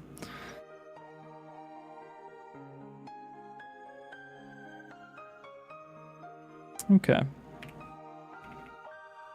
I mean, it's pretty good. It feels, I think, like, in general, just like the figure... The problem is when you're doing, like, a figure painting is that if your page... is like, let's say 9 by 12 or something, like a standard sketchbook page. It's about A4, right? If your page is that large, then the head of your figure becomes about the size of your thumbnail. If it's 18 by 24, the head of your figure is going to be about the size of your palm, right? So that's like enough size to paint within. If it's smaller, your figure's, the head is this big, and it's really, really hard to paint. Now, people in history have painted that much, but it just makes everything, I think, a lot more awkward and a lot harder to learn. And, you know, if you look at people in the past, most people throughout history have drawn pretty damn large. So just, I think it would help to paint a little bit larger. I know it's expensive, but you can just buy some Bristol board or any kind of thick paper and seal it somehow using shellac, using PVA size, or using acrylic gesso might be one of the easiest ones, acrylic gesso. And yeah, you can paint right over it after that. A buyer course trust. Wait. I might have to look at this, guys. Please don't do mine. Wait, do mine? Evo's gonna become a channel member. All right. I don't have too much even to say about Evo's. All right. So there's some like a little like gesture stuff, right? So her torso is leaning forward like this. Right, so like here's our center line. Center line's one of the most important things in figure drawing, and you have it. Your construction's pretty good. And then it projects outwards, right, to her tummy.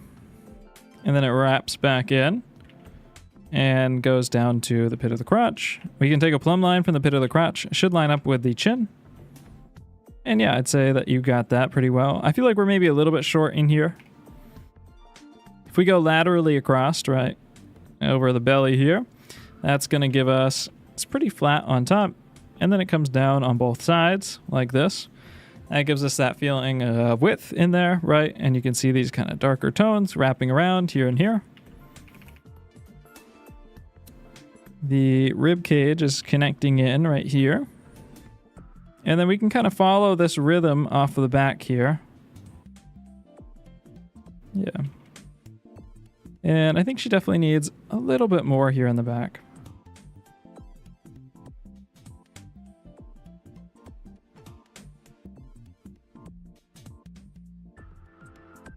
Maybe a little bit more on the shoulder here too.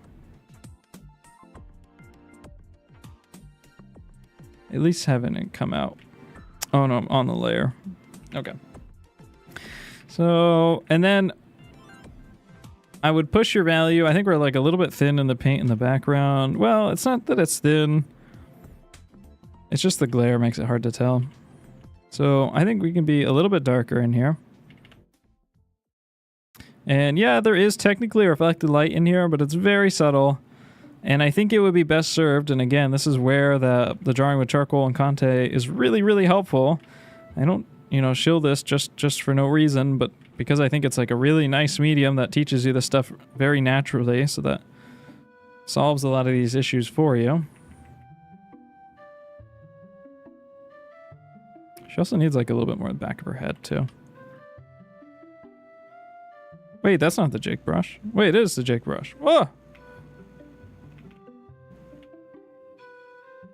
There we go.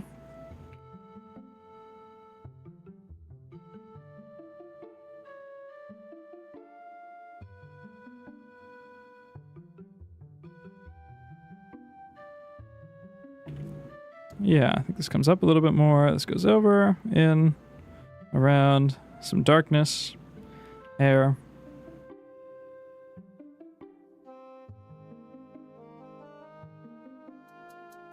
The head a bit large. On theirs, I felt like it was a little bit small. No, I don't think theirs is large. I think it's not wide enough. Might be a little bit long right now, but we're somewhere in that ballpark. It's fine.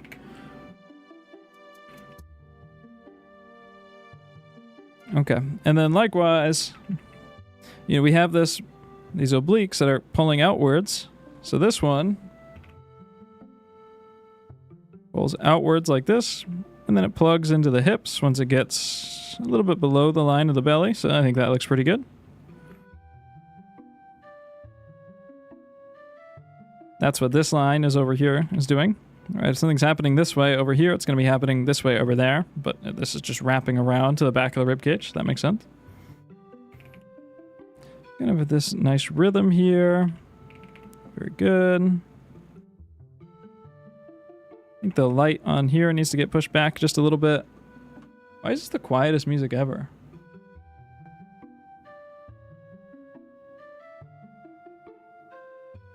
Okay.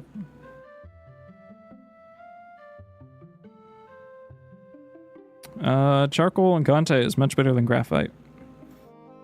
It's not an opinion, it's a statement of fact.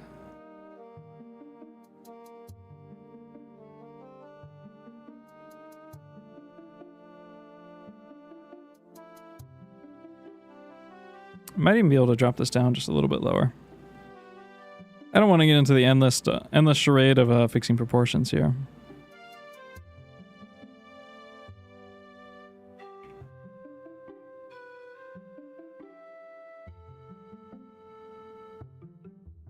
Because I don't think it's the most important thing.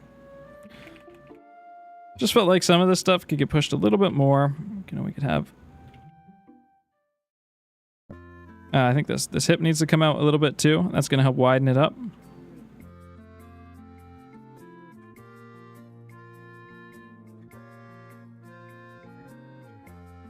And that will make those hips feel like they're coming forward. Okay.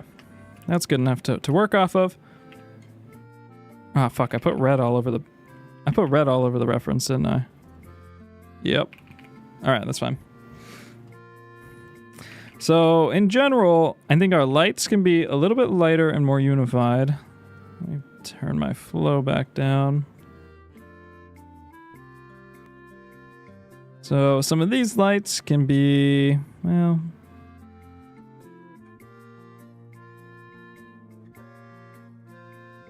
in that world of 70%, getting that bright light. And then we have the form. It gets darker as we wrap around. Not quite so dark right here. And we really can't see the halftone on this side. You can indicate it slightly like that. But really you can't. And then this rib cage is like an egg. And this side that's coming down and around, it gets a little bit darker as it wraps towards the front. I just started drawing on the layer again.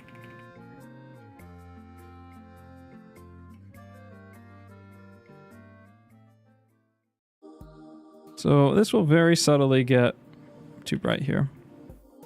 Still too bright. A little bit darker here. And likewise with this, facing upwards, but it gets a little bit darker.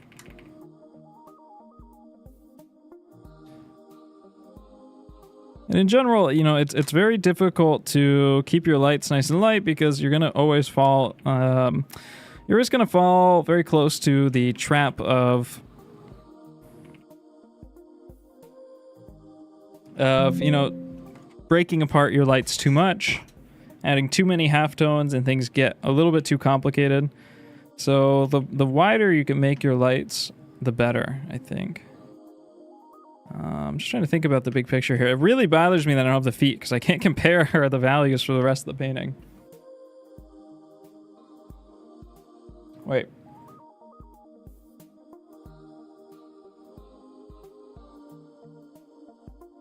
Oh, wait. It cuts off at the knees? You didn't measure it correctly? This is the whole painting? Oh my god. You fucked up so bad.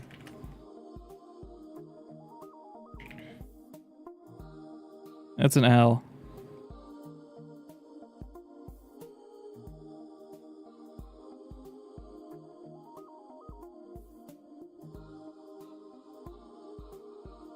Oh, I really fucked up too. Wait, let me put the original back under this.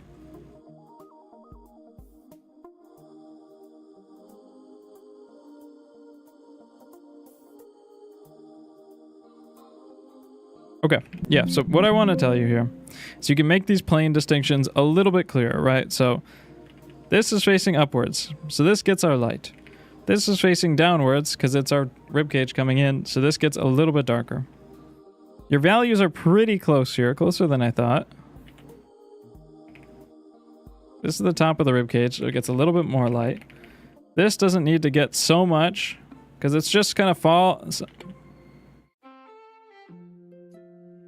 falling off a little bit more softly here around the sides. You can group this value in here together.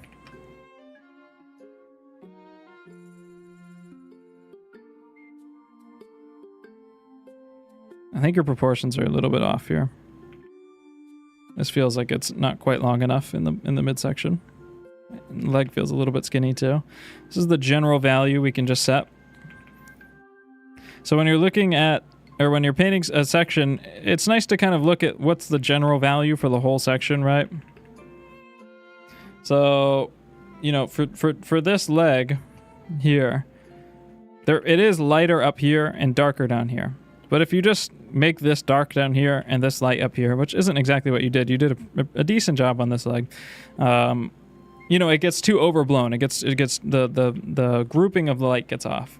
So first, when I lay in an area, I lay it in with the general value first, right? Fit it into its group, look for like that big gradient of light. If you have a charcoal and stump, you can just let that taper off with your pressure of your charcoal, right? And it will naturally lighten as you get up here. And you can do the same kind of with oil paint too. With oil paint, you're gonna have to mix another value a little bit here and pull it in.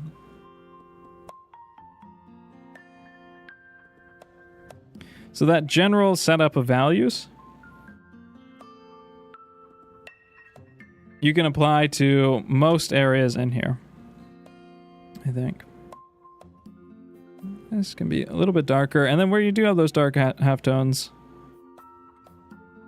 you want to keep that contrast. You have the right contrast where they exist. But you've dragged it out a little bit too much. Right, so there's just like a little bit too much contrast in the change in here and here. Whereas like the whole thing could kind of get this general tone. Scrub this out a little bit more.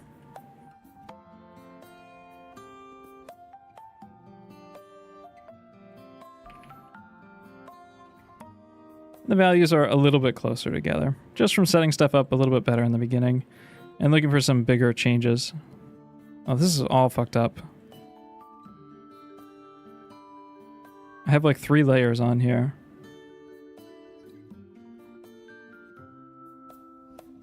Okay, I'm moving on. Never submit a painting again. Just kidding. But fit your painting on the panel before you start painting.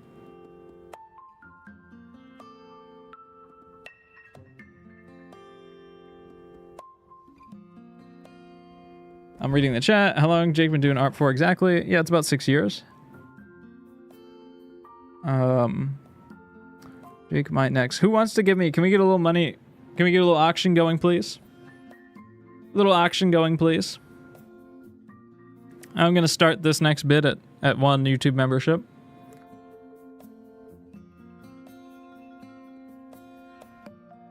Oh, Emily said not me.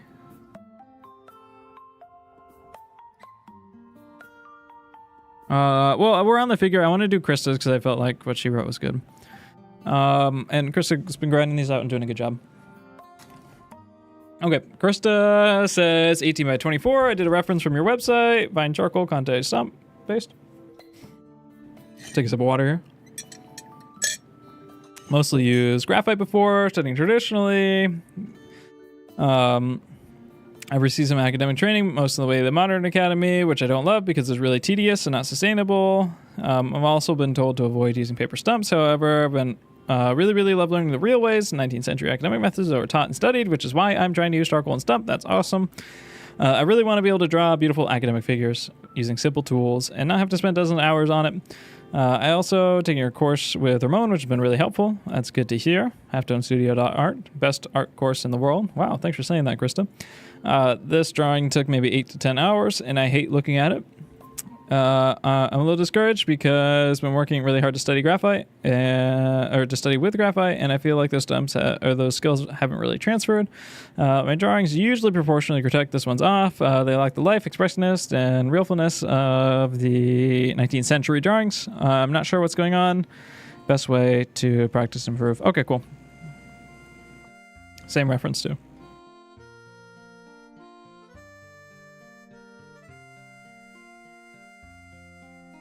What would you say to someone who lost their way in art and doesn't want to pick up a brush because of depression, overthinking, anxiety? I think art is... I don't know. I'm not the best person to answer that type of question. But, you know, truthfully, the way that I like art is, you know, it's something that is always there. It's always there for me, and it's a skill that I can always work at no matter what, no matter if you have a good day or a bad day. You know, it is, you know, it can be very punishing at times. It doesn't feel good to be, you know, to make a drawing that you're not proud of, but it also feels very, very good to make something that you are proud of, and to, more importantly, persist and keep learning and overcoming difficulties and challenges,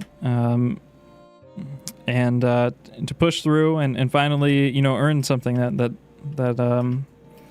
you know, feels really good to work on. So it's not easy. There's a lot of things in life that are much higher dopamine and much faster reward systems, like scrolling Instagram reels, but they don't really have the exact same payoff that art does. I think art's very unique, and if it's something that you choose to give your time to, it really does give it back in spades.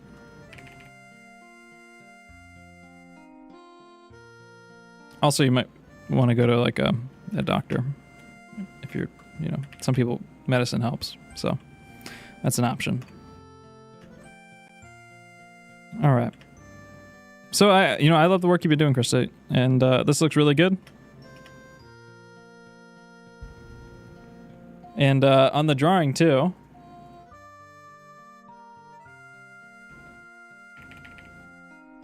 This is really nice. Like, this motion is sick. Movement through here, out and around, out and through the face. Like, this is really sick. This is really nice. I think at some point the figure got a little bit stretched out, unfortunately. Just, you know, areas where you have to double check. You know, maybe this is just a little bit stretched out in general already. The head definitely got a little bit smaller, I think. Yeah, but I mean, it looks really nice, and you're, you know, it can always be really frustrating to be at those stages. And the thing that's helped me the most is just spending time, you know, looking at high resolution photos and art that I like, and just thinking about it. And taking a break can be helpful too. And just keep going, keep making drawings, and they will get better. You will break through. Sometimes it's the way that you're using the materials. Sometimes it's just the way that you're thinking. You know, also for someone like you who, you know, is doing this longer stuff, sketching is really helpful as well. You know, drawing figures in your sketchbook, keeping them, you know, 2 or 3 a page. Not so much setting a time limit. Sometimes that helps. Sometimes it can be really nice, especially if you're getting like the big proportions down first. But even if you spend 40 minutes on one, an hour on one, just working on those big ideas, working at a smaller scale so that you can block in the proportions, measure them, double check them, block in the lights and shadows, and have it look reasonable or decent in, you know, under an hour, 20 minutes, 40 minutes, however long it takes. Being able to do those more rapidly feels really good and can be really helpful and really good training. So I definitely recommend, you know, sketching your sketchbook. Graphite's fine for that. I love, you know, working with a new medium too. So that's where I was feeling really frustrated, and I switched over to the Copic markers this past winter, and that really helped me push through and think about things that I already knew in different ways and explore that type of stuff. So that might be an option. Shoegazer, thank you for becoming a member, placing my bid. You're next. You're next, buddy. Right here. So mixing things up could be good. Mixing stuff up certainly could be good. I feel like where this is struggling the most is just at the transitions, right? Like your lights are generally pretty good. But really, the most important part of any drawing or painting, doesn't matter if it's an academic cast like this, doesn't matter if it's a super stylized piece, the most important part where you're going to get the most bang for your buck, make things feel as realistic as possible, you look at the French drawings too that do this, it's the edges.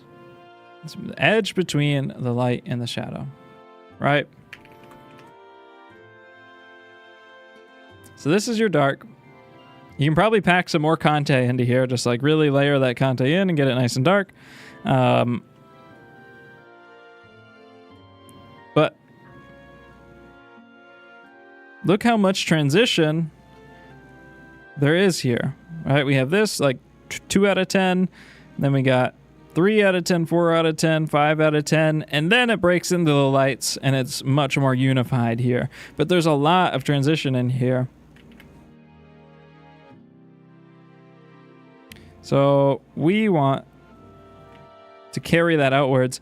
One way, I didn't learn this until this year, or maybe late last year, but I always tried with the paper stump to like pull around the form, and that's nice, but sometimes it looks really streaky and it doesn't feel very resolved. What Ramon taught me is that if you have a light pressure and you move back and forth, like this with the stump, like you're scrubbing it in, or like you're a seismograph, right? And you scrub outwards. Turn down my pressure. Like this. You can build up some really nice edges and transitions like that.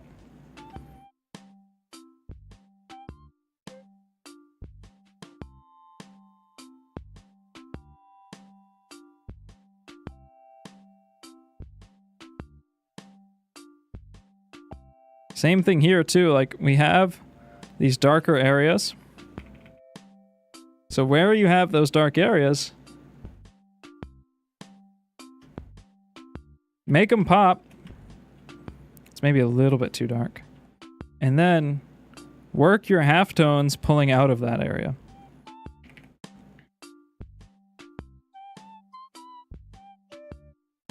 Right. Work your halftone out of that area. Pulling out of it.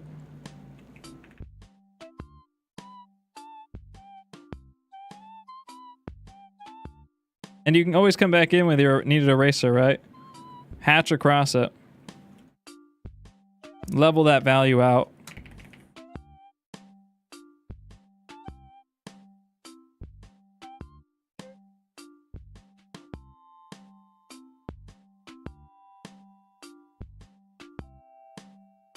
Come back in with my kneaded eraser here.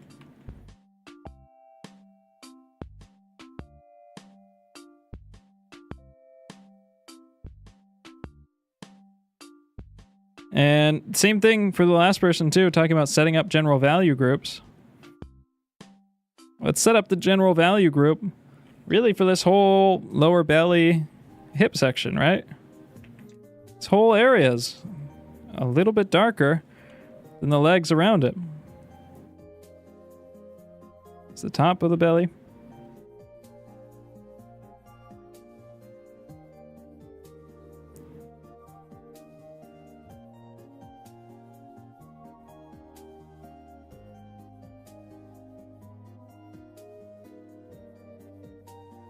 Same here.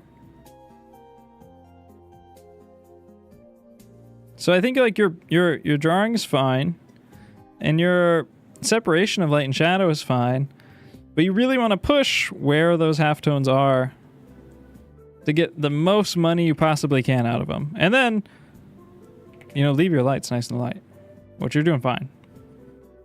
Right? Like you don't need any detail in the lights really. That's optional.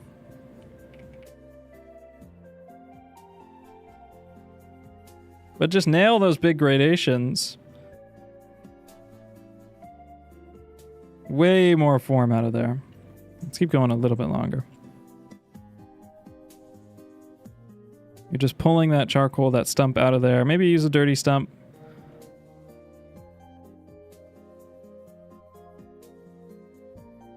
And then if you want it, make sure you keep that nice dark terminator line, that core accent. Come back in with a hatch, with a Conte, and you can just drop some hatch marks, right? Let me get a bit of a opacity back in there. You can come back in with a Conte, your charcoal pencil,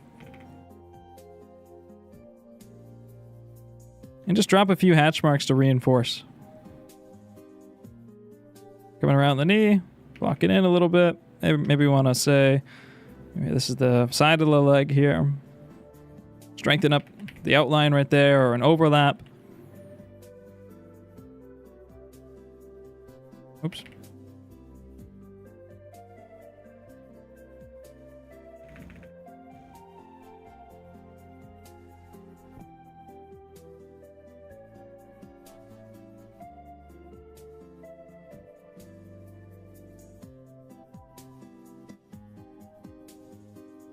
Drop the opacity back down a little bit.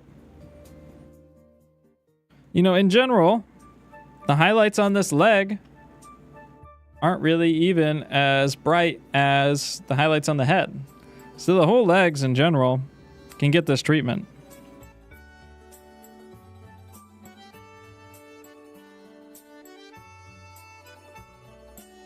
The whole legs in general can get this treatment. There's no point on these legs that is as bright as the head. So we could set this whole general gradient much darker.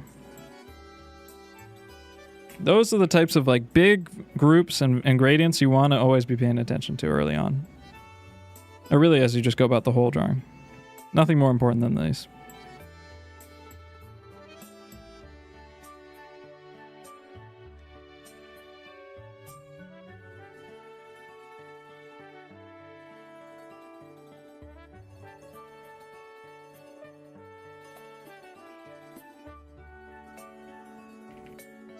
Never heard of hatching with a kneaded eraser before. Well, let me show you something.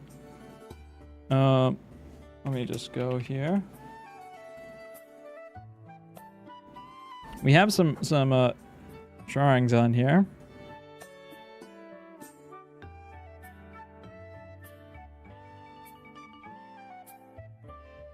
This one by Pusau. If you look closely on this one, you can see all these hatch marks in the eraser. Look right in here. Look at this torso. It's very obvious. Look, you can see the edges of those shadows. They're pulled out. This whole general gradient set for this below the abdomen part, below the obliques. And these highlights, this is just an eraser being used to just carve into here and hatch these out, right? So you can set that big gradient and then carve in with structure.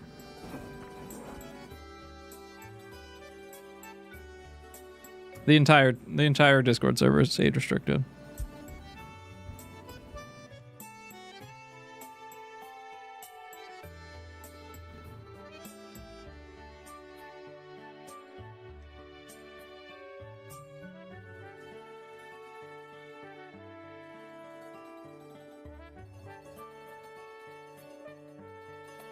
So you have that first 60%.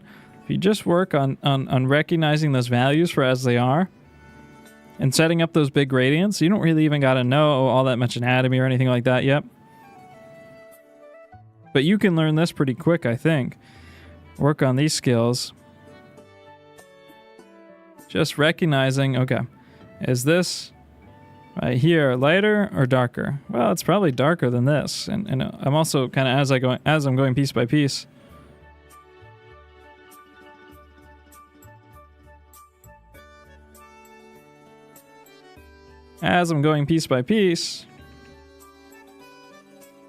I'm noticing some proportional errors too that I can work on and fix. That's what you're going to be feeling like. Also this, get much, much darker, right? Always comparing values to each other and setting up the big groups of areas. And now look how much more form, now look how much form this leg has. This leg is popping out of the screen, compared to this. Because it's the difference between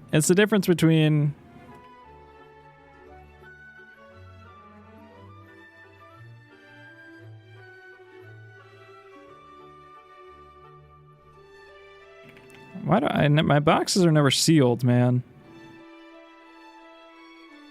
Come on, man.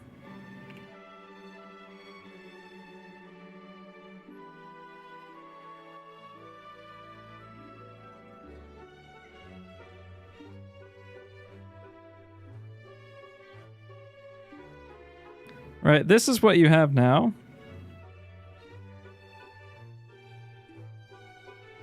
Actually, this. So all we're doing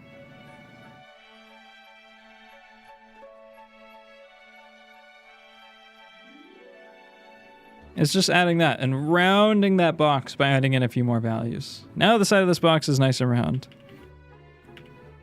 Yours is just a hard edge. It's just 2 values, right? That's what we're doing. Set your big groups up. And I think you're going to see it real quick, just how much of a difference that can make.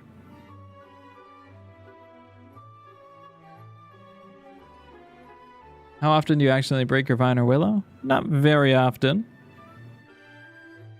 Sometimes I'm just playing with it in my hand and I'll snap it. Alright. I have randomly chosen Shoegazer. He's the next. Shoegazer's next. Whoa, what the heck? Thanks for being a member, by the way. Just noticed that you're a member. Thanks for being a member. Hi, with 3 eyes. This past year, I've been trying to do more painting stuff, mostly digital. And I've always been making art, but I've never really done much painting before. It's been quite intimidating for me, especially when it comes to full color. I've been really inspired by Impressionism lately, so I tried to go for that style in this painting. I know for sure the face is a little off. Too long maybe, and overall, it's not the most accurate. Mostly looking for a critique on color and general forms. Heart, heart, heart. Okay.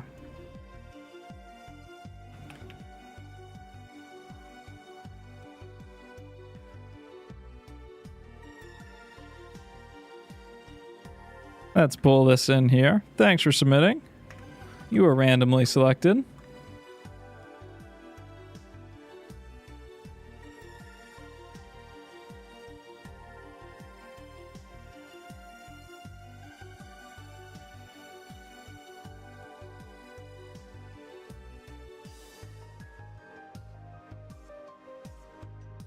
I think you did a nice job setting up those big groups actually in this one. This looks pretty darn good.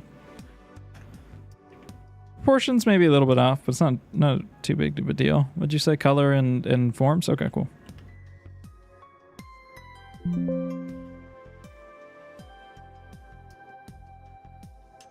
Okay, let me think. Let's chat. There is a channel in the Discord. All the details are in there. But if you're this late, you're probably not gonna get a crit. Oh, especially not when I'm like that. How many tones should you have? As many as it takes, but you only need 3. I break charcoal and other pencils while sharpening all the time. Yeah, it happens, especially charcoal pencils, hard to sharpen. Don't. They know it's you, and then you might get banned. Don't. I don't know what you're saying.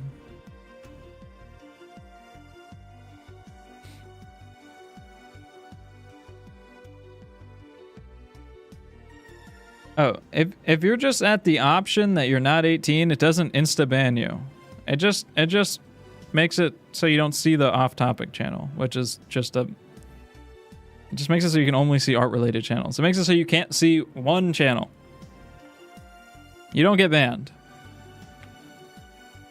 If your account is marked as under 18, you won't be able to see anything in the Discord. But ask your parents for permission or something. I don't know. Not my job. Okay, cool. So yeah, I think you did a really nice job setting up the big colors and stuff like that. I just want to see a little bit more. Don't be so timid on the contrast, right? So this hair is pretty darn close to black. I guess it's not 100% black because it's a film photo, right? And it's has some fading. But I would probably push it a little bit more. Well, wait. What the heck? What the heck? Wait a second.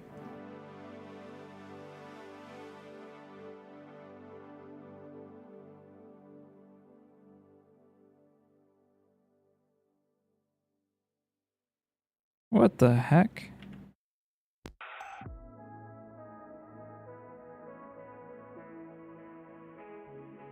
Did you pick these colors off the painting, Mr. Shoegazer? This one's got to be around here somewhere. Maybe it's further down. No, it's higher up. Mr. Shoegazer, did you pick these colors directly off of the painting? He looks awfully sure like you did.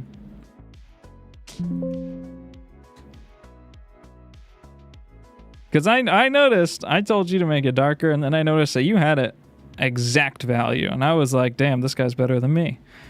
Then I realized, not possible. Not possible to be better than me. It's never been done in human history. So obviously you have to be cheating. Wait. Well, the background's different, right? I'm getting an answer. Gagged and gooped. You got gooped. All right, he says no. I'm gonna take his word for it. Take his word for it. Some of the stuff is very close, but maybe you just got a good eye for it. Maybe you got a good eye for it. Yeah. Okay. Cool. So let's just set up some like larger groups of contrast, right? So I would push some of the darks in the hair on the top of the head here.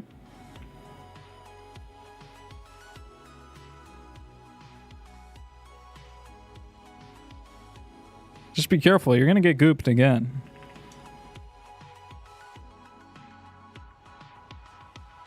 Right, this is just as dark as this. Push this in too. Just looking for areas I can compare. Behind, right in here. Wait.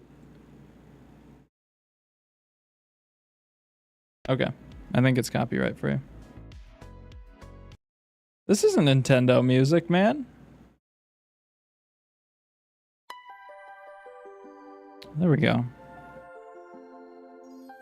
Every stream I try to just for once not play a copyright song so the whole video doesn't get demonetized.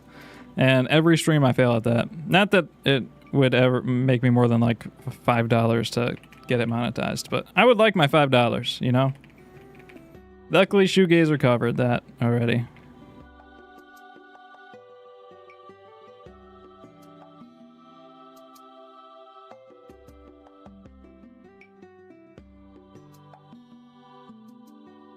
Name is in right here. I'm gonna close this in a little bit more and get it a little bit darker. Just to group this stuff together. And then I think mostly on the face, like we're just missing some of these. Like you have that general skin tone set, you have the dark set, albeit maybe I would make them a little bit darker, but I'm gonna guess that you are exactly on the value within 0% margin of error. You just got it like that, man. You're good.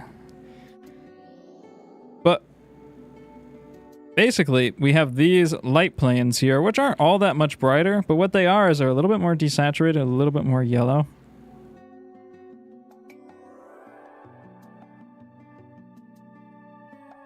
And that's going to show us the planes that are facing most directly the light, to the sun. It's the corner of the brow here, the corner of the side of the nose, corner of the cheekbone, and in general, that's just going to gradate towards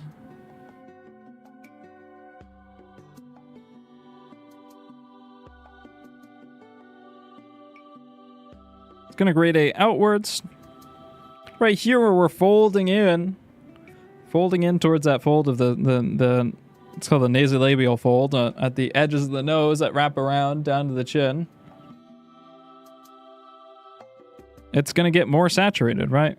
We're wrapping in, we're getting darker, and we're getting more saturated. As things darker, they tend to get more saturated, but it totally depends on a lot of different things.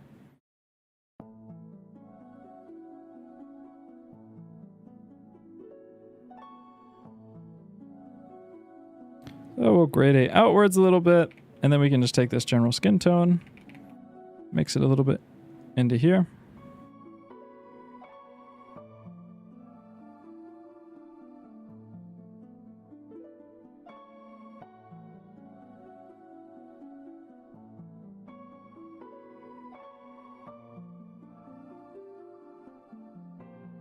And we get that upwards facing plane again, right? Top of the mouth is facing upwards, so it's facing towards that light and getting that bright light. And then again, we're gonna roll off and go towards more saturated areas as we roll around to the front of the mouth. And then we have one more upwards facing plane at the corner of the mouth, right? Right here where that mouth notches outwards, we get that lighter plane. And now we right away get a little bit more form, a little bit more light on there. You can use that saturated color too, just to pull out the side of the nose here.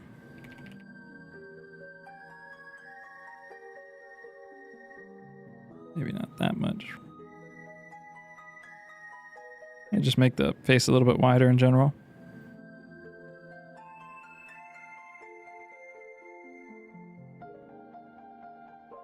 So I'd say pay attention to your saturation.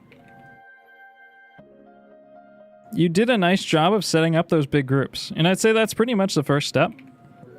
You can work to like integrate in a little bit more color variation as you set up those big groups. But in general, I think you did the right thing first.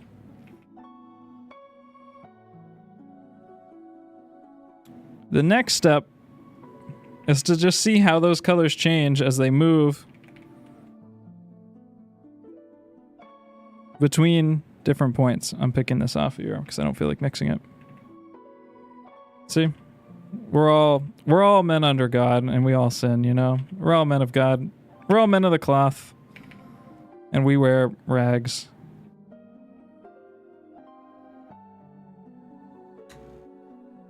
Get my saturation back.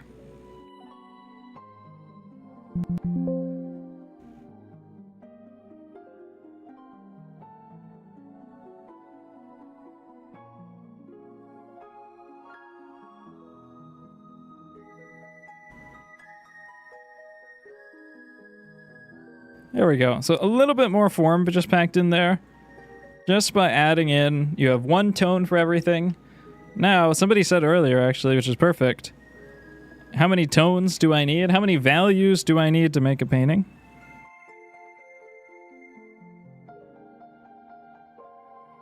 Jake, if I compose some streaming music. Yeah, but can you like really softly whisper, like, Jake? Can you do like Jake don't draw subliminals in the background? I need you to be like, Jake don't draw. If we're playing Jake don't draw subliminals and I'm drawing with this brush, you guys would be like hella brainwashed. Oh, you're getting this burned into your brain while listening to subliminal music.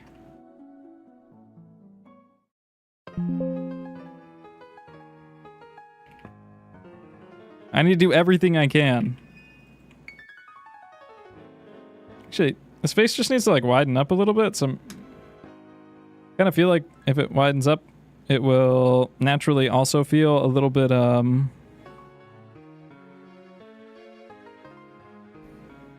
more proportional. It's probably not even all that far off in the width department. Your shadow here is also like very cool, but over here it's very purpley and warm. Oh, it's actually like entirely gray. So I just inject a little bit of saturation back into there, just because there's kind of a general purplish tone. So maybe you didn't color pick, because that wouldn't really make sense for you to.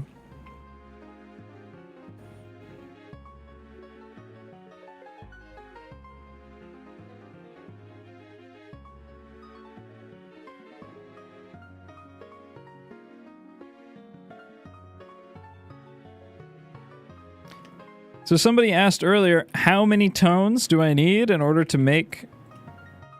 How many values do I need for a portrait? So if you have one value and then a shadow value, that's just the edge of a box, right? You have a piece of paper with one value, and then you have another piece of paper, and it folds and gets a little bit darker. I got the paper somewhere.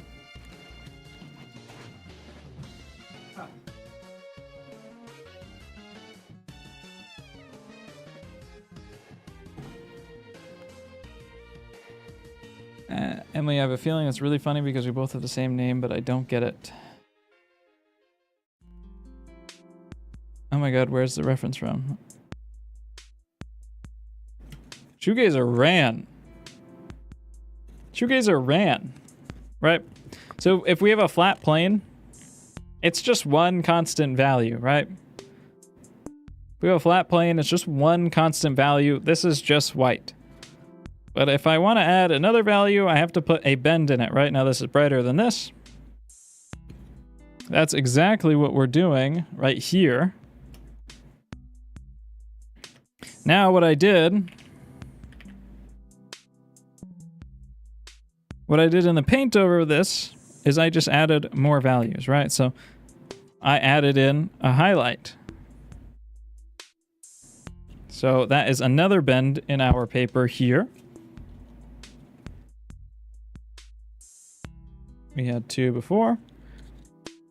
Now we have 3, highlight, midtone, and shadow.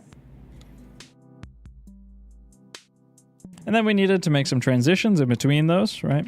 So we added a dark halftone, which is a very saturated color.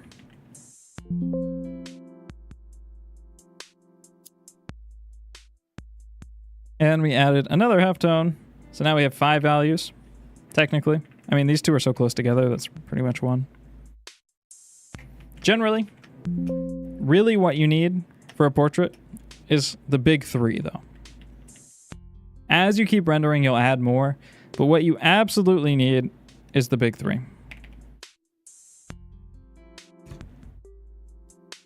That is your shadow, your midtone, and your highlight. That is what is most important. Big 3.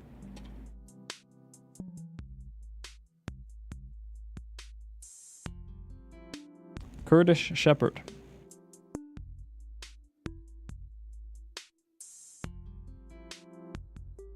And that can be done for all parts of this, right?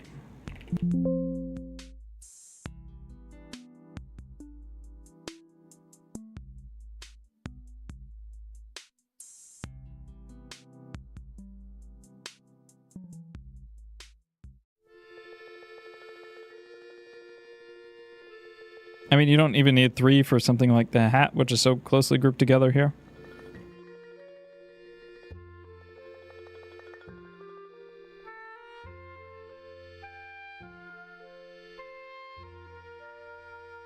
The head probably isn't long, it's probably just not tilted enough.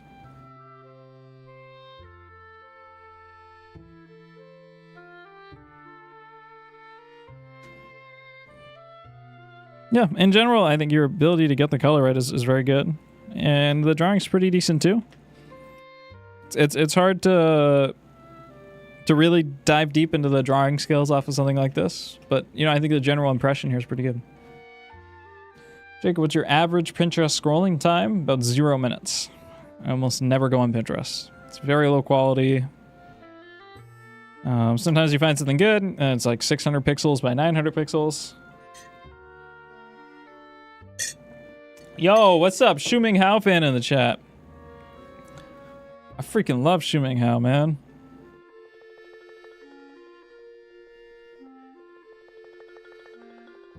Got some academic guy who's at an atelier. He's definitely got a teacher. You got like Sarah or something? Swedish Academy Realist Art?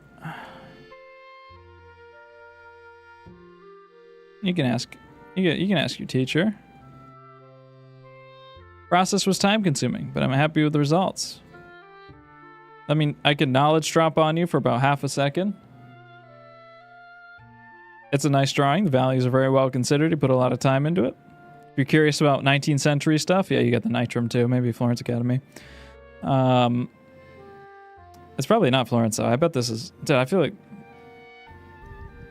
I doinked it with the Swedish Academy Realist Art.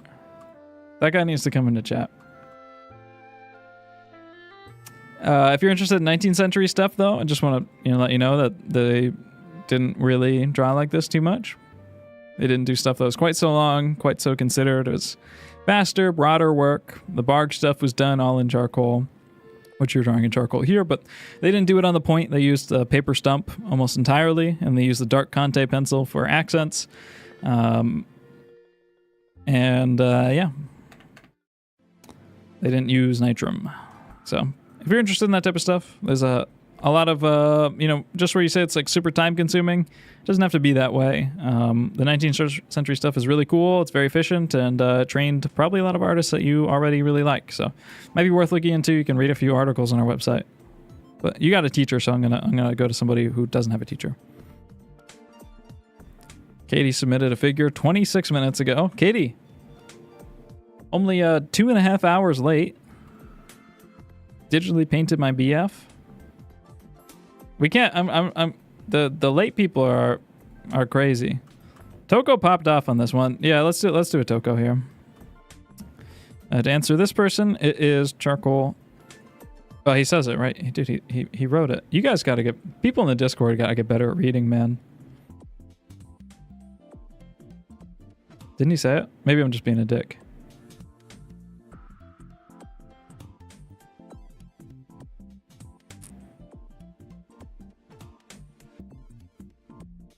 Never mind, I'm being a dick. He says Stump and Conte, but you might not know that very well. It was someone else who said all the, I think it was Jacob who said all the specific ones.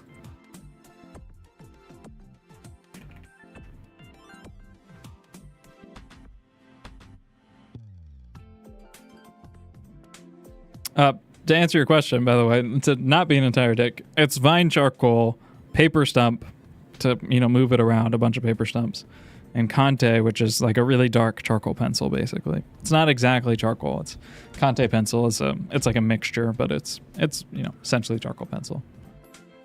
It's just the best one. Toko, you didn't give me the reference. Toko's the one who's got to read, man. You didn't give me the reference.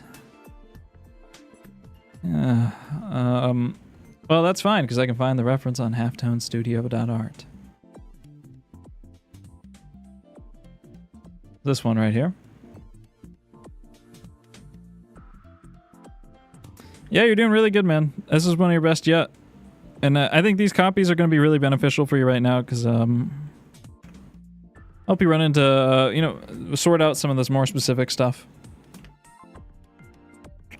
Probably not even going to have too much to say here. Oh, you have laid paper. Why are you complaining about not having it for your portraits? Yeah, I don't have too much to say on this one. Wait, let me get a really close-up shot of the chest.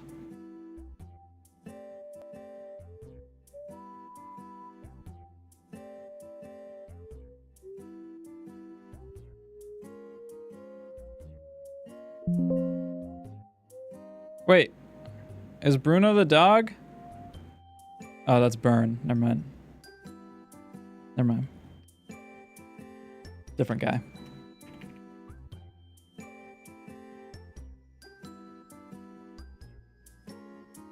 Been dry brushing my charcoal lately. Nipple. So one thing to pay attention to, just like I was talking to Krista about, is just like the gradations in your edges are the most important thing, right? Getting like a really strong gradation in your edges. Edging, very important.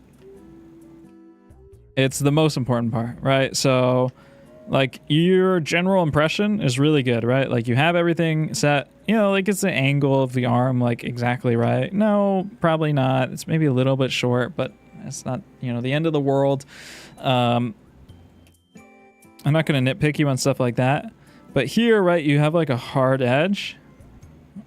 Whereas this is rolled over a little bit, right? So it's the same thing as like where the most care and consideration, you can do whatever the fuck you want back here. You can just smash as much charcoal as you want in back here, scrub it around, hatch it out, hatch your Conte in, hatch it with the eraser, scrub it back in more. It doesn't matter.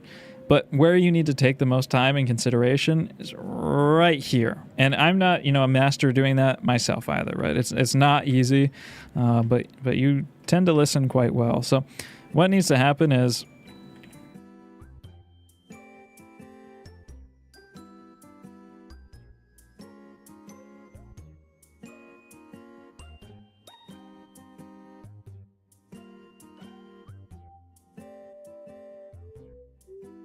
Turn down the flow.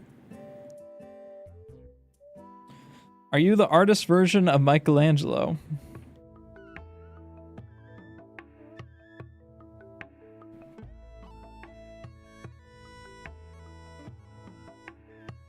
I'm more like the artist version. That's the joke I was thinking about making for that entire time that I was silent, but I was like, they're gonna cancel me, man. They're gonna cancel me. But then I decided I'm uncancelable. I'm untouchable. And now the shocked face emojis are rolling into chat. Okay. Also, Michelangelo was like not. He was a little bit neurodivergent, from what I understand. It's a little bit neurodivergent. So I probably don't even have him be in that category.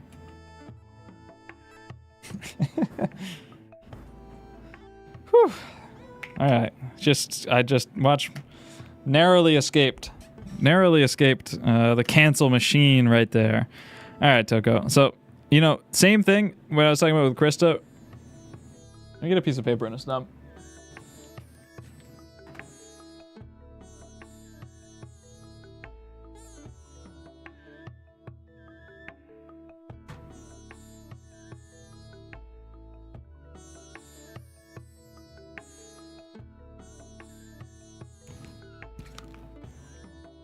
The best artists are freaks. What you trying to say?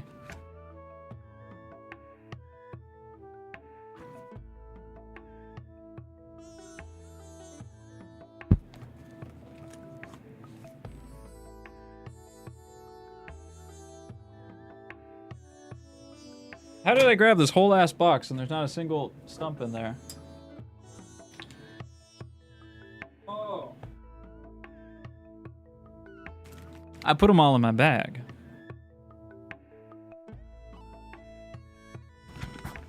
That's what's up. That's what's up. I'm on the go.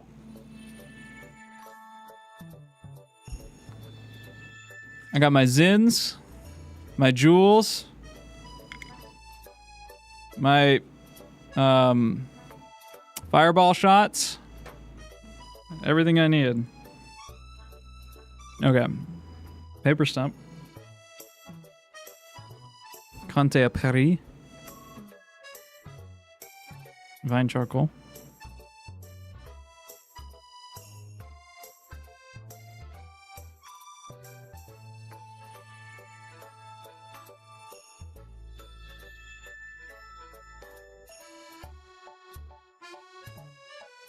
Where do I go to marry an artist husband? He's never going to love you as much as his art, so just don't do it to yourself. Right? I'm going to draw backwards and in the mirror, right? So let's say we have a dude, there's a freaking OBS thing on my screen that you guys can't see. Okay. So let's say we have a cylinder, right? A cylinder like this, and we need to shade properly, okay? What you do is you separate the light from the shadow. Now you have a 2-value cylinder, but it doesn't look 3D because there's no rounding of it, right?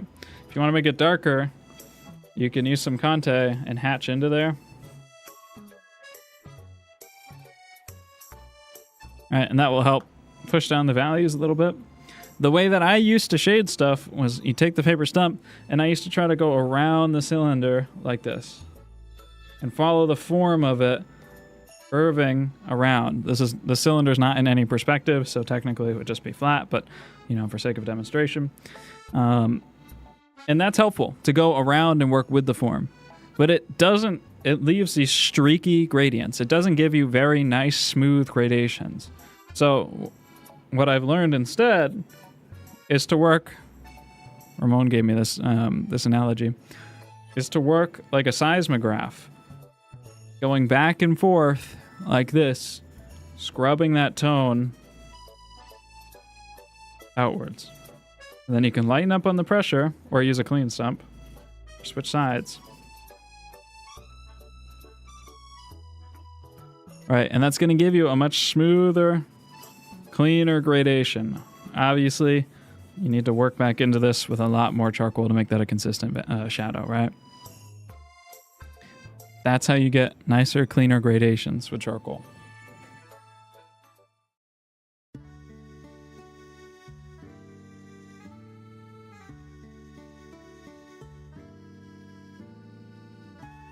I knew Jake was zinning, although this comment is going to be late as hell because I had to take a call.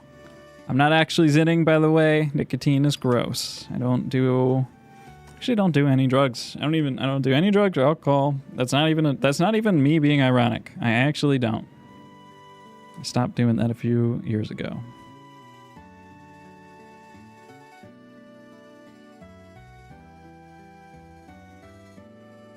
Jake, unban my main. Oh God, I know who you are.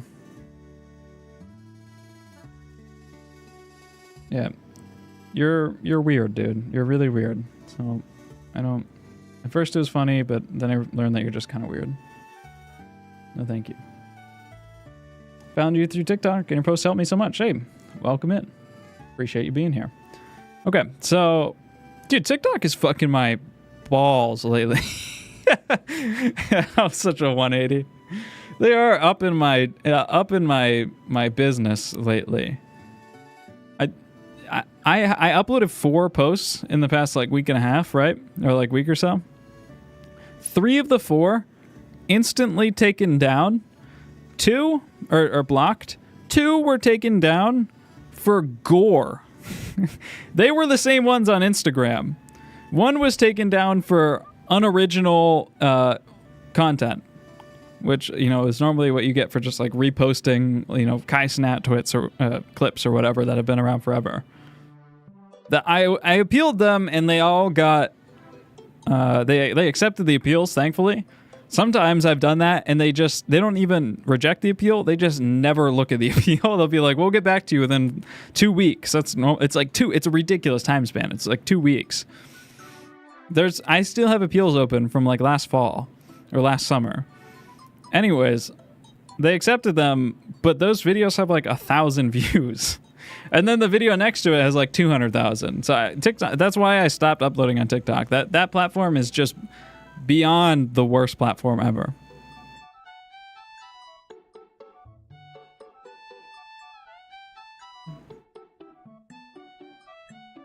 Wasn't this guy in chat earlier begging me?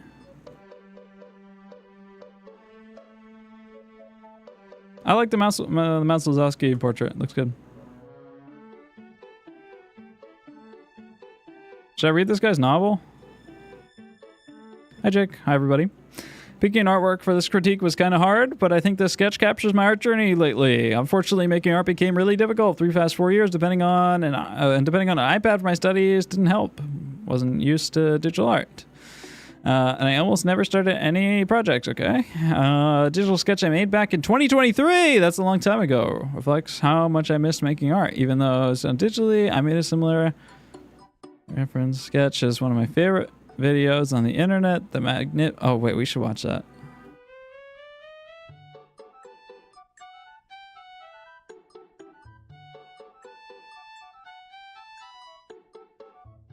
It's a private... How did I get to a... Wait. Let me take off the compressor.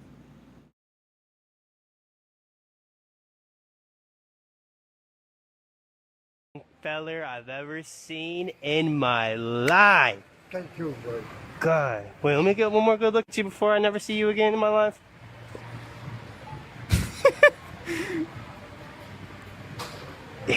Yeah.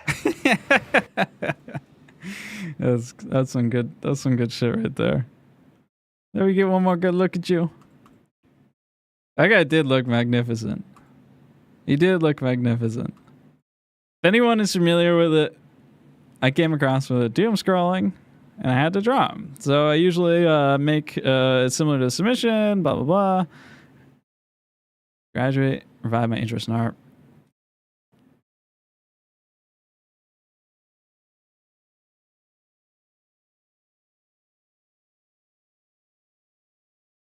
Brother, you sketched this over 2 years ago. The critique on it, I don't think what you need is critique. It's a pretty nice sketch. You You don't need critique. You just need to draw more, you know, to find some things that you like.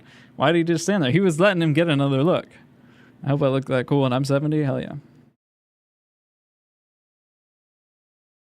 It doesn't feel right to critique something that's like 2 years old and, you know, you haven't been very motivated. I really don't have a whole ton of critique on this.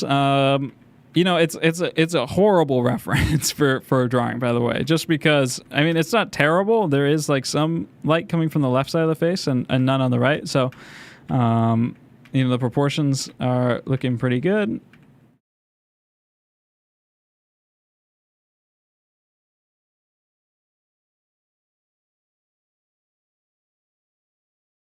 Yeah, I think you captured the light nicely.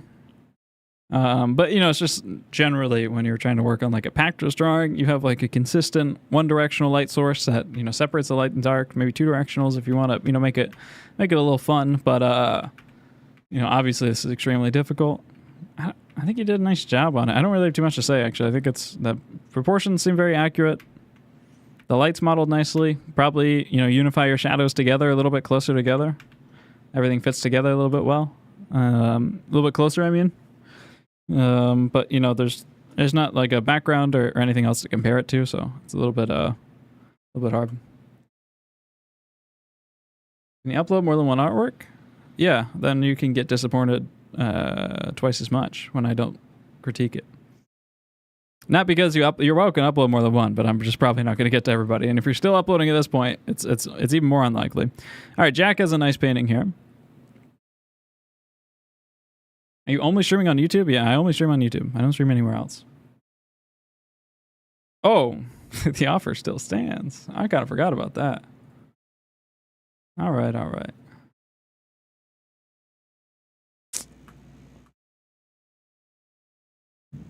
It's a good deal. You could pay like you pay Stephen Bauman on Patreon like $100 for a critique for 1 month. Or you could just subscribe to the Jake Don't Draw. If you subscribe, there's a good chance that I won't... Jack, I'm coming back to you. There's a good chance I won't do it. It's not guaranteed, okay? I'm getting close to 3 hours here. I'm probably only going to do a handful more. I have a Blender video I'm trying to fucking finish.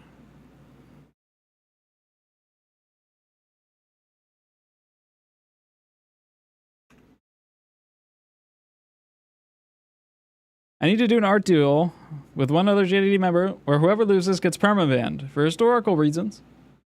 Someone say something egregious so I can challenge you.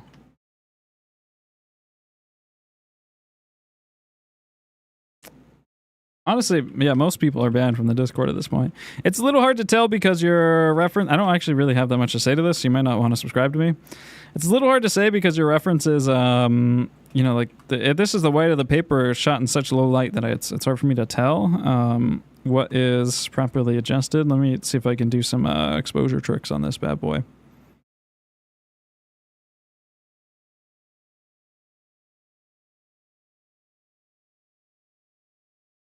I'm going to hope that that's a little bit more close to, yeah, that seems a little bit better. Okay, actually that unlocks a lot more detail for me. Okay, cool. I can unsubscribe, then subscribe again. It's I'm talking about membership, not you gotta pay cash money, cold hard cash that can't be taken back.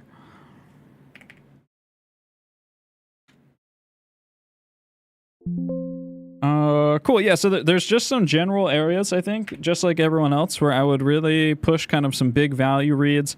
And here I will wait and say not another word until that membership rolls in. Fuck, I'm not even looking at the painting. Sorry.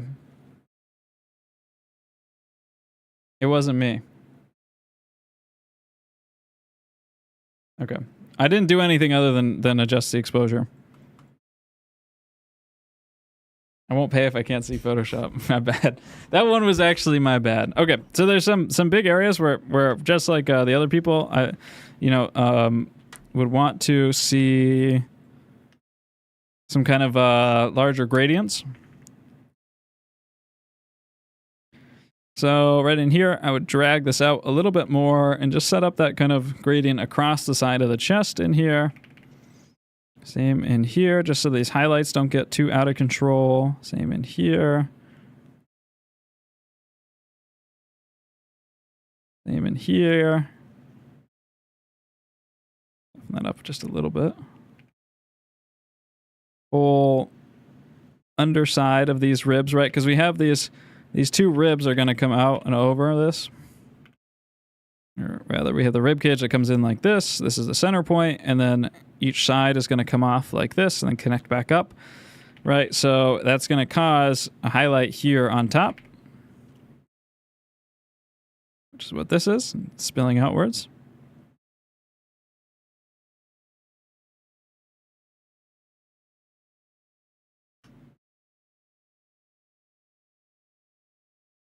I'm getting the core soon. Oh wait, you're getting pushed up.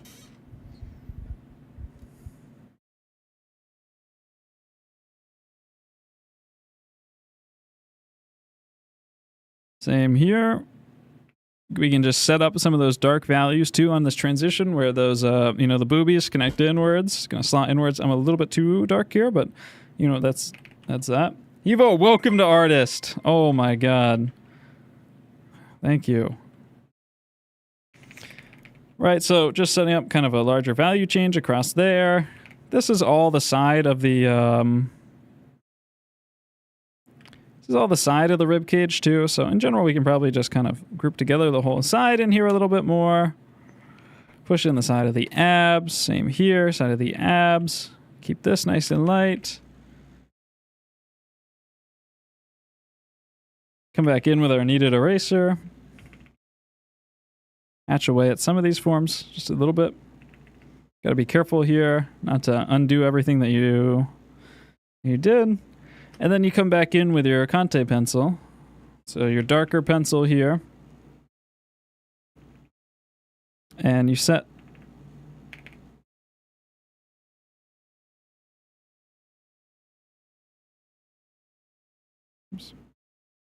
increase our opacity here. A little bit too dark. Come back in with your Conte pencil. Find those areas where you need to give a little bit of structure, and you can just knock it in with a small hatch. And this is where I would kind of take a stump, and you can smooth that out a little bit just on one side to keep the sharpness there, but not, completely get rid of the hatch.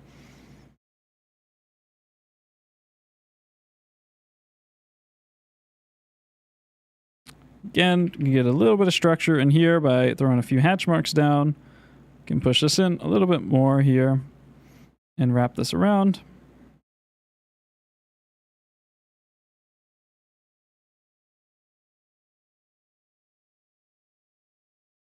Couple hatch marks maybe right here. All along the terminator too, we can hatch quite heavily. That's that edge of the shadow where it turns to darkness. Get a little bit darker. Put a hard edge on the bottom here.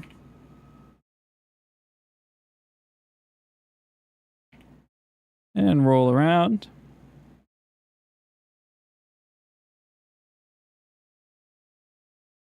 And then I would take my stump again.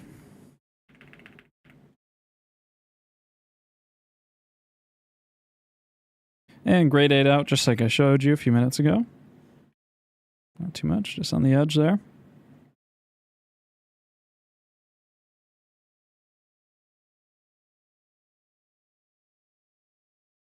And you can use a clean stump too. So if you grade it out and it's a little bit too heavy, don't attack it with an eraser right away.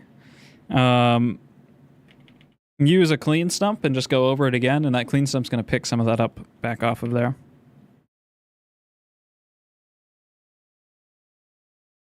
I don't have any music.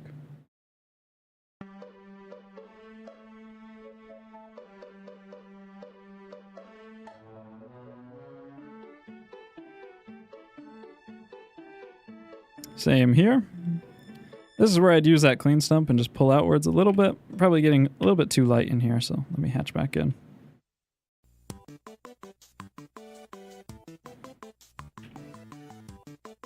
this right pec is a little bit darker than the left pec, but just in general.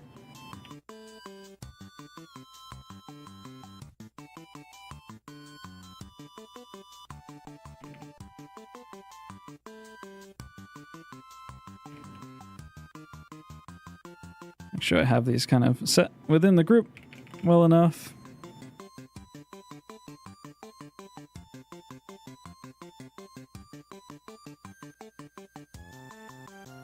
Same thing here too. This whole side of the leg can just get pulled out from that shadow and have a much stronger transition in there. And a stronger core shadow too, which can be a little bit wider, a little bit darker. Well, the darkness is probably fine, but a little bit wider.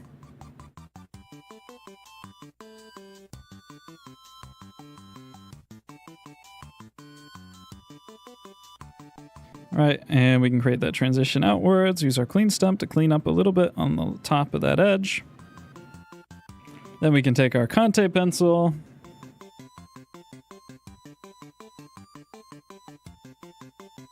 Come back in here and hatch and give us those accents that we need. Maybe a little bit too strong.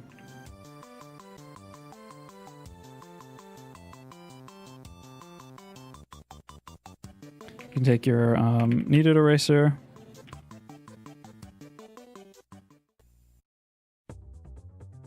Hatch it to this just a little bit.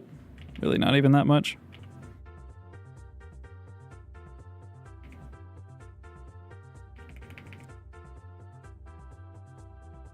The 15-minute daily champion Hebo is probably looking at the way that I switch back and forth like a fucking caveman.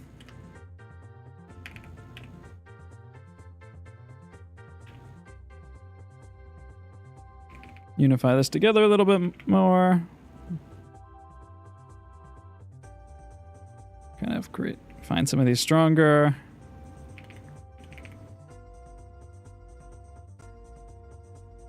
That looks pretty good. Yes, your digital workflow is painful. Yeah. And I can't even deny that. At least I'm using my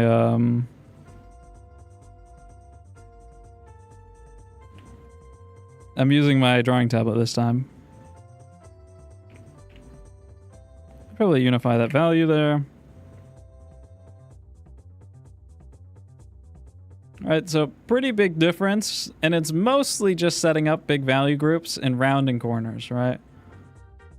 So like this leg is a big difference. Almost did no work there. Just rounding that a little bit. I'm probably a little bit too dark.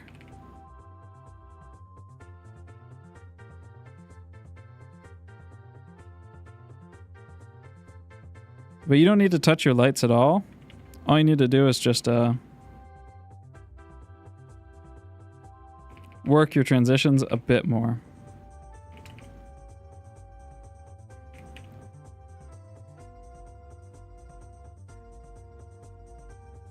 Same here, whole front of the knee. Like, look how dark this is relative to this, right? So the general value just needs to come down. Same with the whole leg, too. If you can get that down, you're going to be in really, really great shape. Because the form is good, the proportions are good. I mean, you know, there's small proportional stuff, but it's at the level that I don't really think it matters all that much. Because, like, even in my original Atelier Jerome French drawing from 1870, the lower leg is too short. Like, it's not a big deal.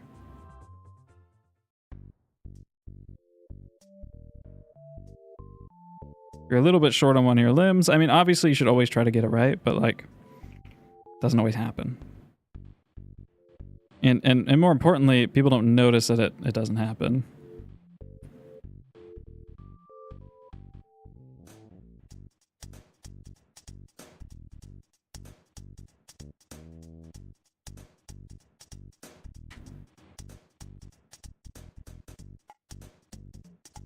All right, so big read difference from a little bit further away. Normally I would not, you know, it depends on the reference. This reference has so many tones and so much light fall off. Like, I don't really like this sculpture. This is the one classical sculpture. I don't think it's like very nice or well designed. Like, this is beautiful. This leg or knee is incredible. This is really nice. I think this is a mess. Like, it feels almost random. It could be just 3D. No, I don't think it's a 3D model because Sargent did a drawing of this one and it looks the same. I think that just all these things kind of weaving into each other, it's hard to capture and it's not even all that well organized. You know, the general flow of it's nice. This is really nice. I just don't like the torso on this one quite so much. I read somewhere that people tend to reflect their own physical traits in art when they draw. So I'm justified in drawing uneven limbs. I think it looks better from the front view. Yeah, that might be it too. Yeah, that knee especially makes a really big difference. Like, this looks really nice. I didn't do anything other than just make it a little bit darker, right? And if you go back in too now,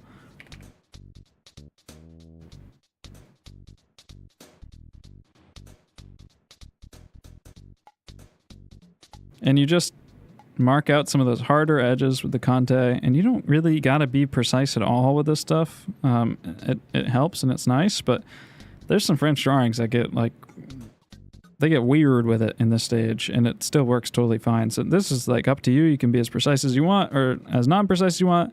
As long as you get those kind of good accents in there, then it's still gonna work.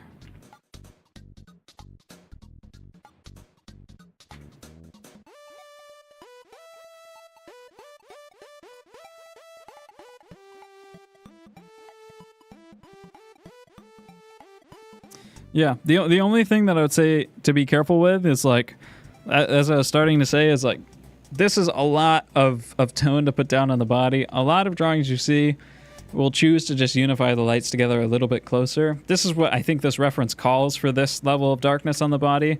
In most cases, it will be much more simplified, something a lot closer to this, where it's like dark, mid-tone, light. That's those three big value groups that I said earlier is important.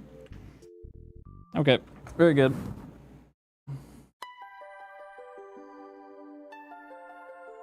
That's why everyone I draw is too sexy, shaking my head. True. Oh, okay. I thought that critique took me 40 minutes for some reason.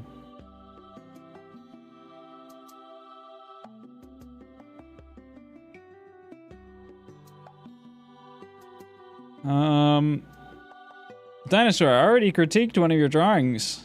You're greedy. Susan, why are you always submitting at the 11th hour? It's actually not. It's like the 4th hour. You're past the deadline. You're submitting at the 16th hour.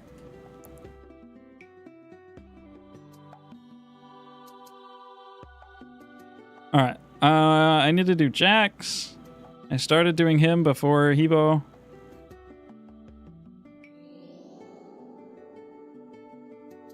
Dinosaur, I know that's you. Dinosaur greedy, that's you. I know that's you, okay? You're the only Shuming Hao fan here.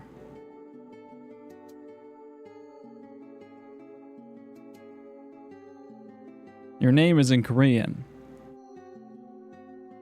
Where's Jack? Oh, I wish... This is a nice painting. I wanna... Might not have time to get to it. I probably shouldn't pull up reference photos. I'm technically allowed to, but YouTube gets fussy about it, so I try not to.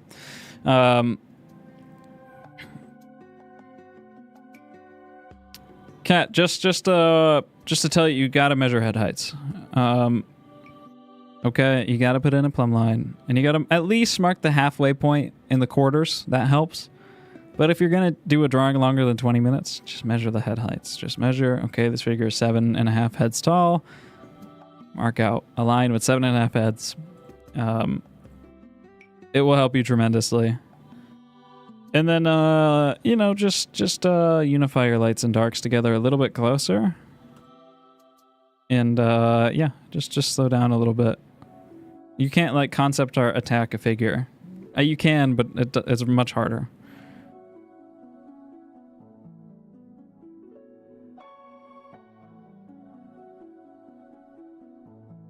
You mentioned something about you don't believe that they measured head heights. It's in the Frank Fowler book. It's in a bunch of other books too. I've never seen the halfway and quarter point thing. I mean, people use halfway and quarter point too. It's just as helpful. If you're doing a long figure though, it really does help to measure head heights. The problem is that if your reference is on like a little iPad or something and you're sitting 2 arms length away from that iPad or something, the head height becomes, this much distance and your hand's going to naturally shake a little bit. So you're going to lose a little bit. You just got to double check. It helps, if your reference can be a little bit larger and you can stand back a little bit further. It just takes time and practice. And also, mark the fucking halfway point. Just double check stuff as you go, okay? I'm going to find Jack eventually. His name was Blue. Wait, he submitted like right before stream. Found it.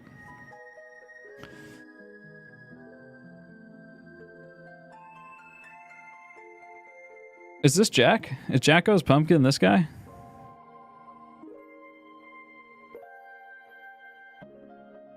Why are you jacking the pumpkins? Can I use foot height instead? You can use whatever heights you want, okay? Use ball height for all I care. It's been a long time since I've done a portrait in oil. I wanted to try some of the skills I learned in charcoal. I did a value study 9x12 in Willow, and then I tried to do similar, but more in-depth shadow grouping in Willow on canvas 16x20 as a guide. What can I improve in my groupings of form? Should they be more general, less rigid, blah, blah, blah? You got yada yada, buddy, sorry. I started the painting in the morning. I'm about 3.5 to 4 hours in. So far, as my biggest struggle has been with color. I'm using the Zorn palette. The skins feel too yellow, desaturated. Trying to implement more red, but I'm not sure where to go with it. I tried to do a thin brushing of general light and dark for each section. Yeah, I think the process looks really good.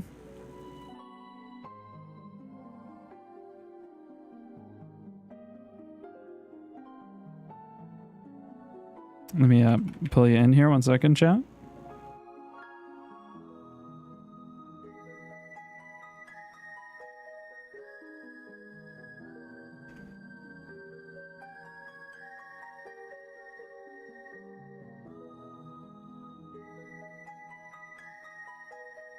You won stream crit lottery. You got the 50-second crit, cat. What can I tell you? Oh, that was after. That was before, I mean. Please do mine eventually. Ghost Dinosaur. I'm Lovejoy in the Discord. We'll see what I can do. I'm Jack. Hey, Jake. Hey. Ignored. Hi, Jake. Hi, Austin. Now you're not ignored. It's not ignored. I just don't... I only perceive like 50% of the chats that come through. You see me read these Discord posts. Why can you assume that I read the chats? Is this just me? Yeah. So the you had a little bit of schmutz on your phone camera when this picture was taken, and so it's like a little bit smudgy, a little bit foggy. So like the darks aren't super dark. It's like a little bit washed out, like a film photo. So that's just a point. You're doing really great. The drawing looks really solid. The shadow grouping is really nice. Maybe this gotta be mindful of your construction. No worries. Hello? Let me draw? Let me draw? Alright, Photoshop died.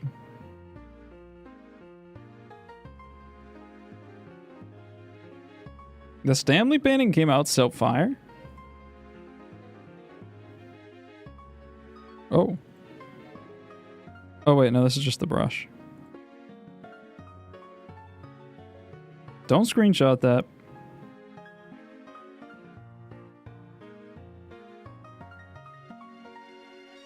Jake Brush is like on top, bro. I did this thing in like hour 20 while commentating. It normally takes me much longer. I went so disaster sicko mode. That's a new phrase. Look at these little dudes. Shit turned out bussin'. little bit of self-glaze.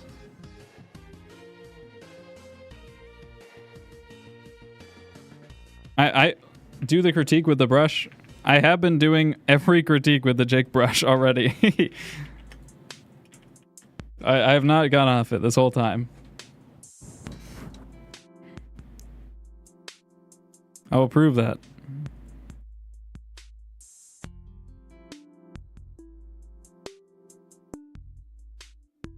Oh, well, it's too hard to see because it's so small. Can I see any don't draws? No, it's too hard to see. It's there, trust.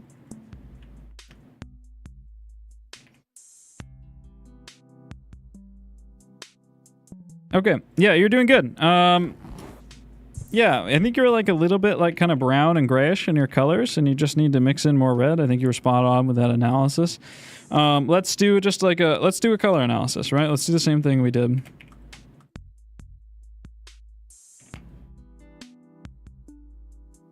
Okay, so what are the tenets of color?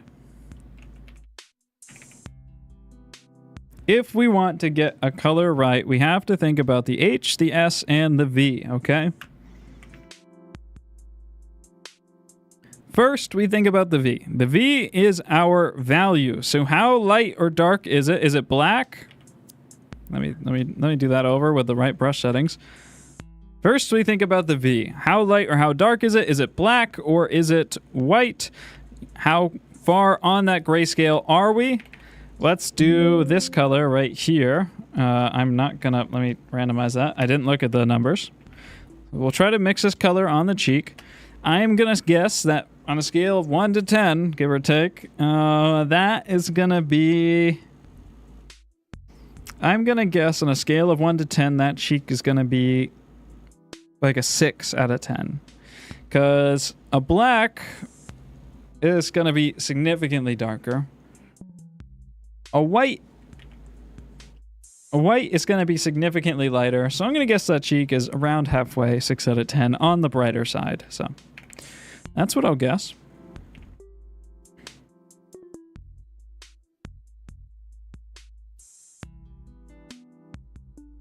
So let's grab a 60.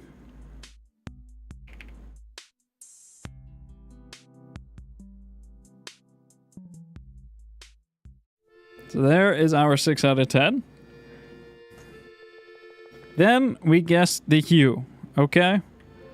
So is it red? Is it yellow? Is it gray? Is it green? Well, it's kind of red. It's kind of, if I squint my eyes, if I open my eyes wide, it looks like it's kind of pinkish, reddish, maybe a little bit more towards the orangey yellow side. So I'm going to guess that it is, I'll give it a little bit of saturation randomly. I'm going to guess a little bit more on the reddish side. I'm going to guess it's something like that hue, okay? Now we need to guess how saturated is it. Is it gray? Or is it neon? It's probably not either of those. If anything, honestly, it looks kind of straight down the middle.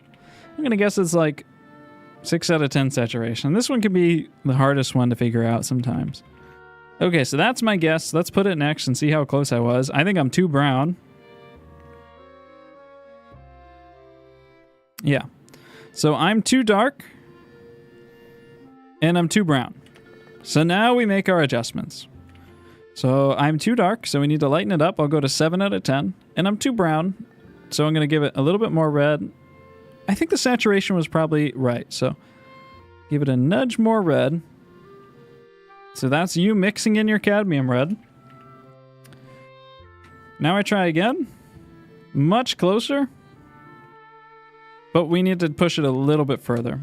All right, so this is try number 2. And I think this time we need to be a little bit lighter. And I think our color was on otherwise. Let's try for take number 3. Might take you 15 tries. Who cares? Really close now. I think I'm a little bit too saturated, and I still need to be a little bit lighter.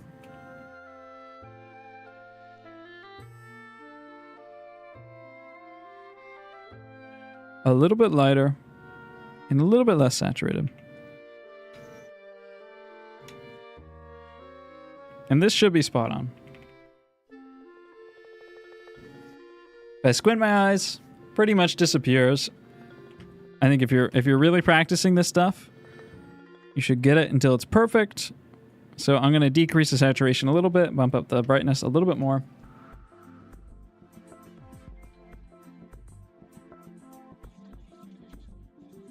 The money changed, Jake. Jake should run 20 ads. I don't think I have ads on. That's pretty much perfect for that area. Goes a little bit more yellow. That's pretty much spot on, right? That's 100% like you just basically lose it in there. It looks natural. So that's the type of color accuracy that we want to try to achieve whenever we're working this way, right? That's what you need to do for every area. And that's why I recommend go to Home Depot, grab some of those paint samples.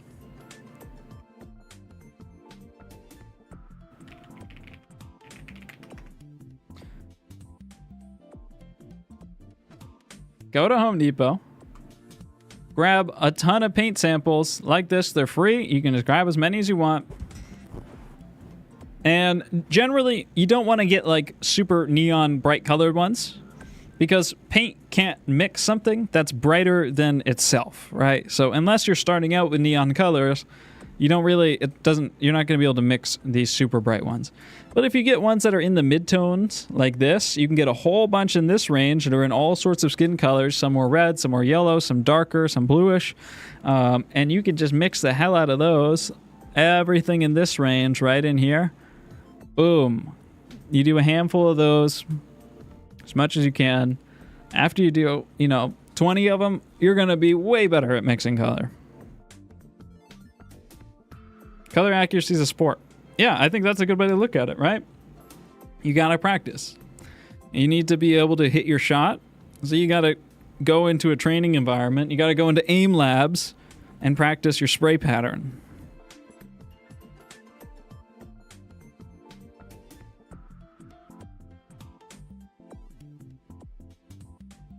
Are those free? Yeah, they're free. They're free in any hardware store.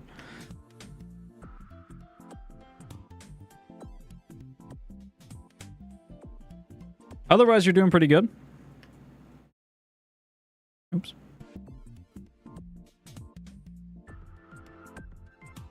Just pay attention to this tilt. As you get distracted by colors, just make sure that right eye doesn't keep slipping down. Same with this. This is starting to slip down a little bit. Just a little bit. Same with this. This is getting a little bit off tilt. Otherwise, it looks really good. The grouping's really good. Everything looks really solid.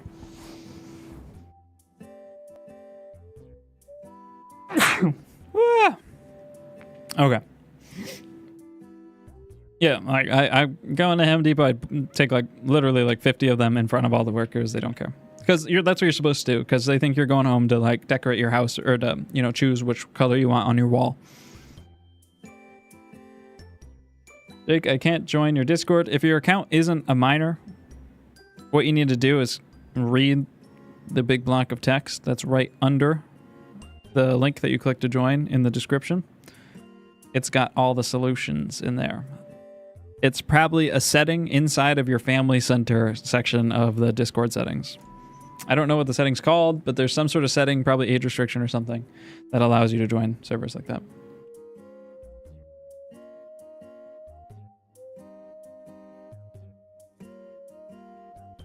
All right, let's look at the next one. Last one, I think. Let's do Emily.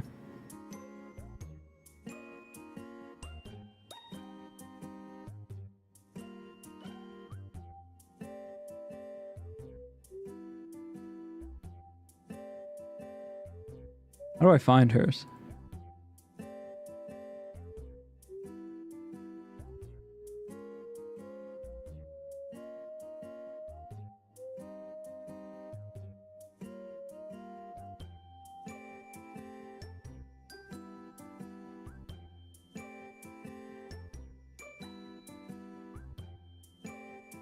You're early on, Emily, right? Oh, wait, here you are. This is my third figure drawing, 17.5 hours in total. I wanted to do a sustained study on proportion. I won't yada yada you, I'm so sorry. Light, character, anatomy, unity, and test all my knowledge, but mostly focus was on proportion and sculpting with value. I have limited materials, so I don't really have the right paper. Only have some thick, smooth card line, like sketchbook. But I really wanted to do a figure drawing, so I used what I had. That's fine. I taped 2 pieces A3 together. Since I couldn't get an A2, that's fine. There's a line in the middle. That's fine. The paper kind of limited my rendering, but I pushed through. That's fine. The head is a bit simplified compared to everything else, but I'm not sure to blame me either or the paper. I gave up in the left hand, smudged it. I also want to know how to make my drawings look more structured, but also soft. I'm just not really sure what I can push in order to get to a purple or brown belt. My goal in art right now is focus on fundamentals before moving to more stylized work inspired by Benson, Sargent, Tarbell, Soroya. That's great. Very nice. This looks great.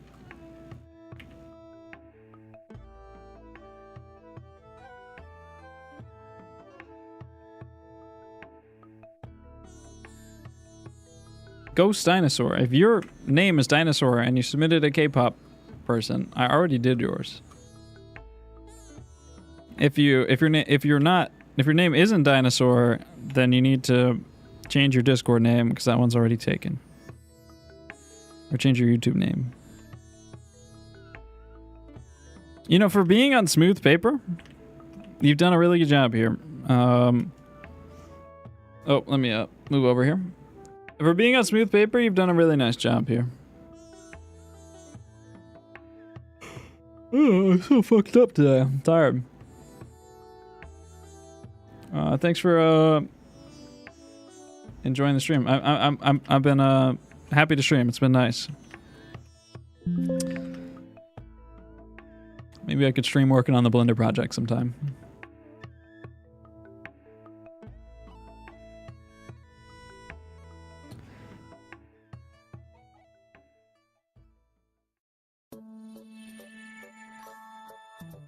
Oh, you're Lovejoy. Which one is Lovejoy?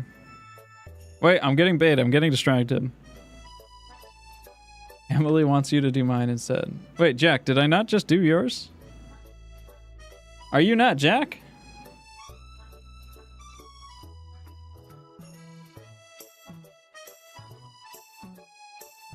You can change your nickname on the Discord.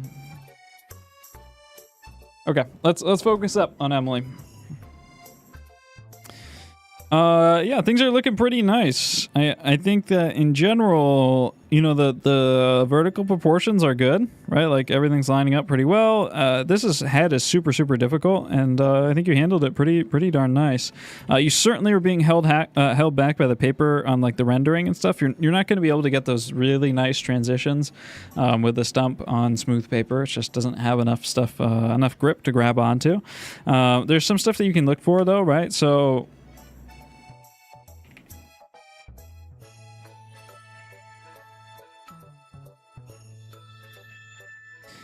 our rib cage is like an egg. Our neck, cylinder of our neck slots into it. That rib cage comes down and connects up at the back. About halfway down that rib cage, it opens up into a nice big opening. Curves it like this, right? So on this guy, that rib cage is like this. And then the torso, we have an aces point, top of the hip here, connects like this.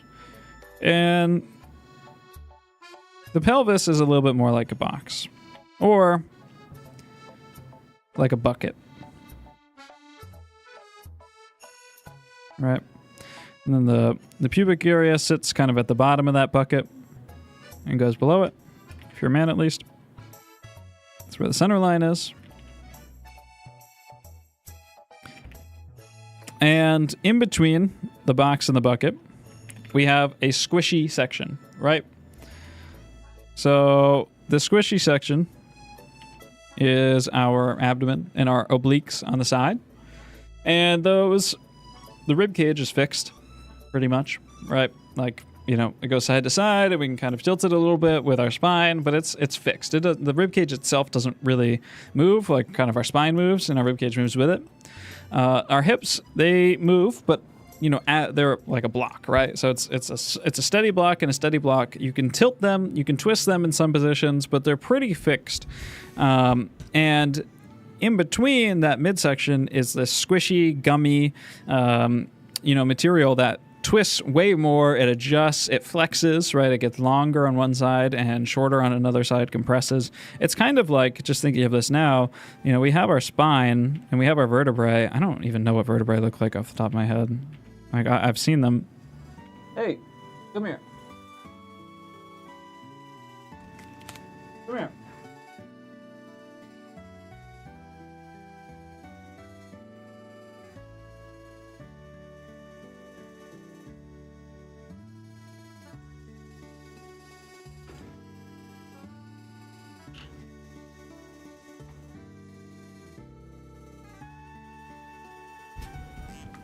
Right, so we have our vertebrae.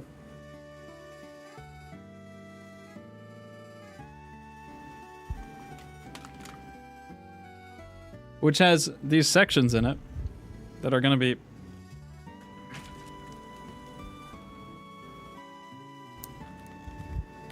they have these sections, boop, boop, boop, and it has this squishy pad in the middle. That way the vertebrae can adjust and move around in that pad. Will flex and move with it.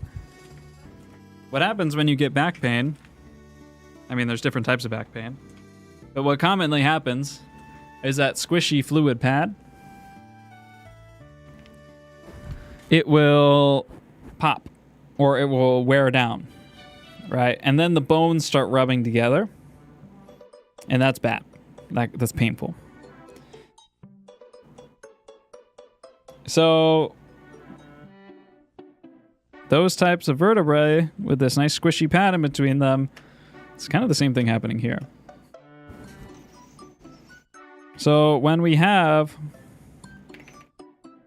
the ribs going like this and the pelvis going like this, it gives us a bit of compression right here, which is squashing inwards. And then because that side's squashing inwards, this side elongates and stretches out a little bit, right?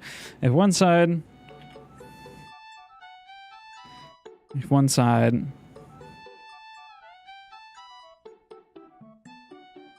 has to squash, the other side has to stretch. So squash and stretch.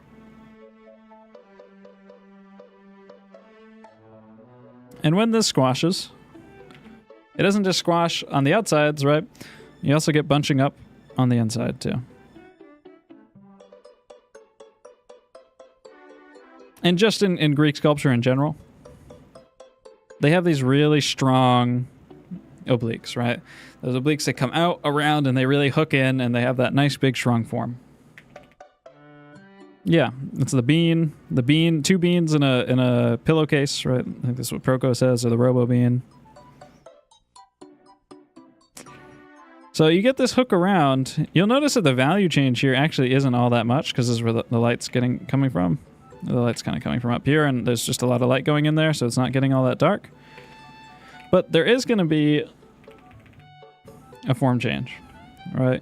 And instead of that dark line,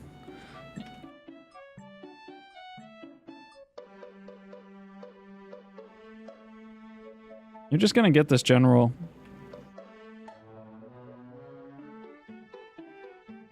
form change where this is going to wrap around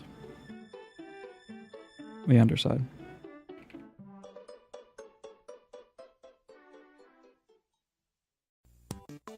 Even though this will stay nice and light.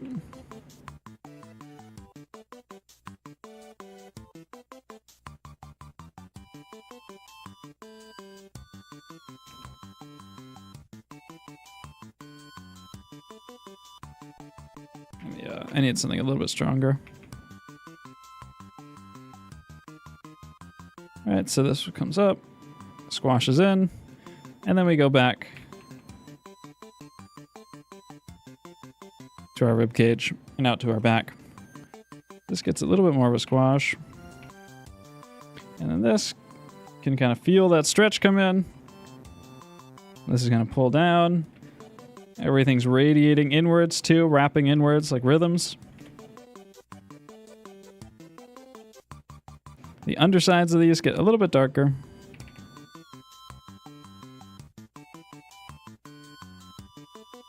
You can take your kneaded eraser and hatch out a little bit there too. Lighten it up.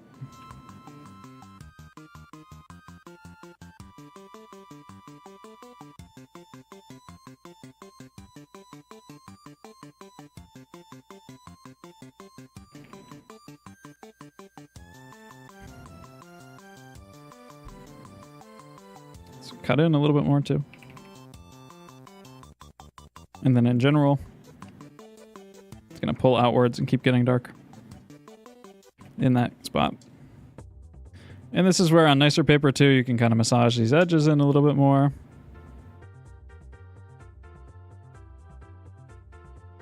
Get that nice transition that you've seen me talk about, 10 times already tonight.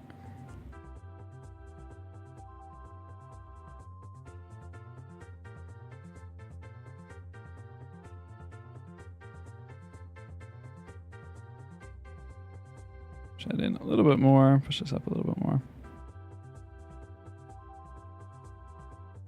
Not a big difference. But just putting like an underplane on something that's like a little bit darker, instead of having it penciled in as like a line, it does help a lot. It's not quite this much contrast. Oh my god, I did an extra finger. 1, 2, 3, 4, 5. Your AI. She AI'd it, man.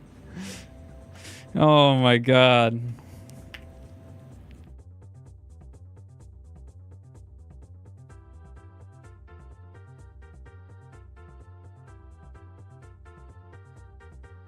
That's the corner of shame over there.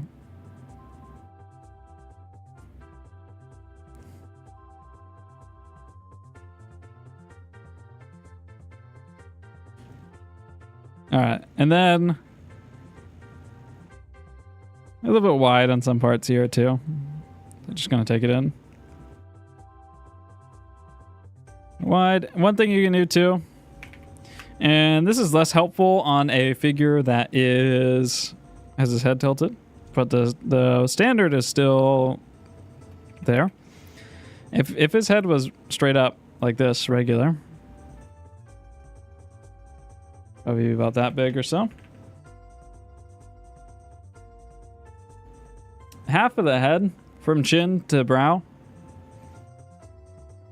Or sorry, it's a little bit more than half. It's about 2/3 of the head. From chin to brow is about the size of our hand. Right? I feel like maybe, I don't know if kids do this anymore, but when I was a kid, way back in the day, in the 19th century, and it was the late 1870s, so it's not that long ago. But they'd say if you put your hand up to your face and your hand is bigger than your face, you have cancer. And then you do that and you're like, do I have cancer? And then they'd hit you in the face. That is a nice proportional trick, that hand size. If you take that hand size down again from the bottom of the nose, that brings you to the pit of the neck. You take that hand size down again, that takes you to about the opening of the rib cage. Take that hand size down again, it brings you to the bottom of the hips.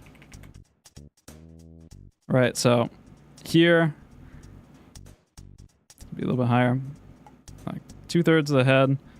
That's our hand size. You take that from the bottom of the nose and it brings us to the pit of the neck, we'll say. And then we take that hand size again, it brings us to the opening of the rib cage. Probably a little bit shorter than that. You take it again and it brings us to the bottom, outwards to the bottom of the ribs. Really was a little bit lower. All right, so there's the sides, the bottom of the rib cage. You take that again, give or take. This one changes a lot. About half a hand or a full hand to, the hips, and then another hand to the bottom of the hips. You can also use this on other points, right? So the top of the arm bone. 1.5 hands, or sorry, 2 hands brings you down to the edge of the elbow. Let me measure that up. That's going to take us to about there. So I think we're a little bit long, certainly a little bit long on the arm. And then, you know, shoot for this kind of big motion early on.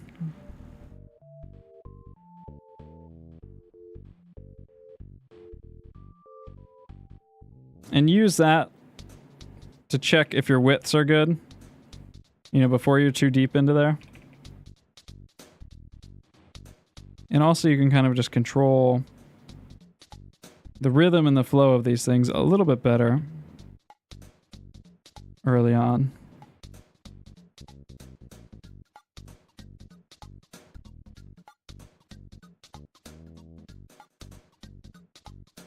Also kind of just look for like the negative space, so might actually wind up being a little bit closer inwards there.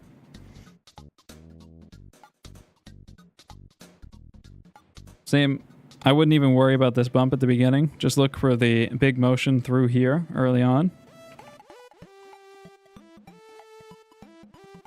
Same, like this is good. Like these bumps don't stand out too much from the general motion here. Always easy to plug that bump on later on once you have the big rhythms there. Same here, kind of connect upwards.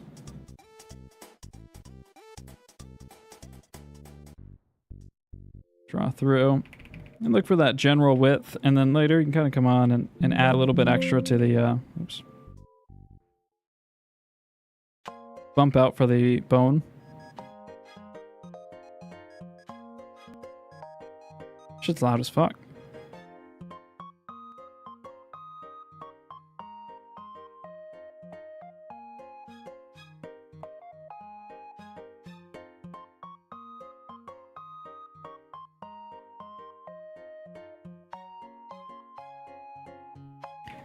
So some early big movements you can look for that's going to help clear up some of the width issues. Just because we're a little bit wide on pretty much all the limbs.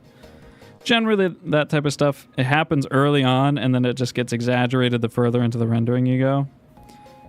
And you get too locked in on this stuff. I think the widths, or sorry, the vertical heights of everything, the head heights and stuff is all really well considered.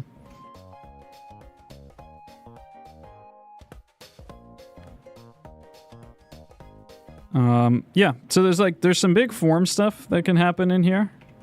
And then some like width stuff that would really clean it up and help. Probably recommend keeping them a little bit shorter and just kind of working like your first like 3-4 hours to get like decent block ins. And then if you want to take it further, just fill in the shadow flat. And then, you can render if you want, but if that's something that really you enjoy doing. But working on just getting good proportional drawings, nice rhythm and movement through them, getting your shadows blocked in, that's going to give you a lot more benefit than, rendering and spending that final, 10 hours or whatever on the render itself. I'm naturally focused on the verticals more, probably doing portraits. Yeah, it's natural. I mean, it's easier too, right? Because you have the head heights already marked in at the beginning.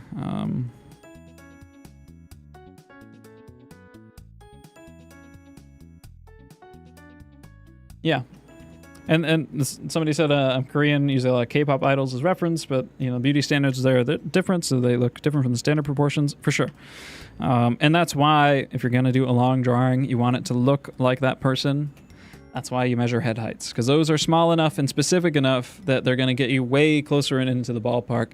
The standard proportion stuff with like the hand measurement, that stuff is really helpful, especially when you're drawing from life, especially when you're doing faster drawing. It's really helpful to be like, okay, this leg should be 2.5 hands long, for the upper leg, but I'm going to mark that out, and then I'm going to look at my reference. It's 2.5 hands minus a little bit. And then you just take up that little bit, and it looks like the person, right? So it's all about kind of having a standard set of ideas in your head, and then checking it against the reference. And that mostly matters when you're trying to work quicker. If you have all the time in the world, then you can take every specific measurement that you want off of the person directly, but obviously that gets to an excessive point too quickly anyways. We're not all working from entirely, optical perceptions of what we see. We're using some type of stuff going on in our mind, and that's totally okay. Otherwise, I think the big ideas look really good. So it's just the little stuff, I think. Yeah. Okay. Cool. That's 3 hours 40 minutes. Not bad. I've done the 7 hour streams before. It's not going to happen today. I just don't have the energy in me for some reason. But really appreciate everybody for coming in and submitting. I wish I could get to more of you. Maybe we'll do another one of these in the future. And yeah, thanks for showing up, everybody. I hope that y'all got something out of it. Kind of got some Yoshi music going on. Anyone got any questions in chat real quick?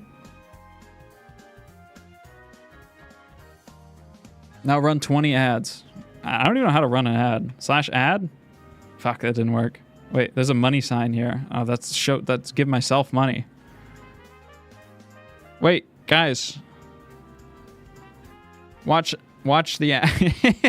I don't know how to run the ad. They're leaving. They're all leaving. Yeah, fuck it. Yeah, I'm definitely open to doing this again. I want to stream more. I don't have a consistent thing to stream like every week. It's not the same thing. For me, I like to do the research and stuff like that. But I'm really trying to finish the next video. That way I can make more videos. How often is it good to do master studies? As often as you want. I love doing master studies. I do them all the time. Right, so for me, master studies are like my version of life drawing because I don't have a model all the time. So I think they're really great. I'm not going to run any ads, guys. It's all good.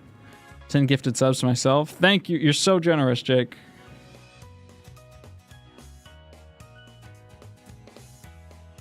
What's the next video? It's about Blender. Guys, the next challenge I think will be a full figure from photo reference. I haven't chose the reference yet. It's got to have undies on because, miner's in the Discord. So I'll put that out Monday probably. And, well, yeah, definitely. Don't message me. Don't message in the Discord. 5 a.m. Jake hasn't even updated the new challenge yet. I hate him so much. I will kill you. I won't kill you. You will receive a ban from my Minecraft server, though. No 5 a.m. Jake's such a piece of shit. He hasn't even put out the new challenge yet. What were you doing at 5 a.m. this morning? MF?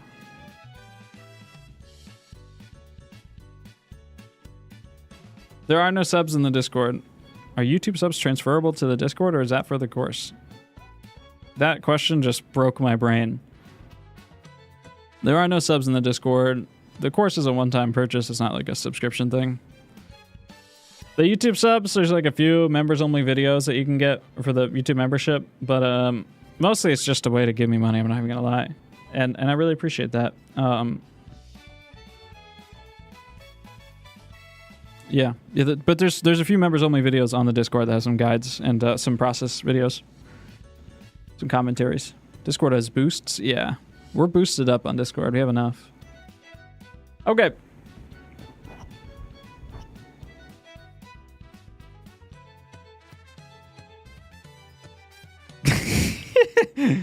You guys seen that meme? One sec. You guys seen that meme? One sec.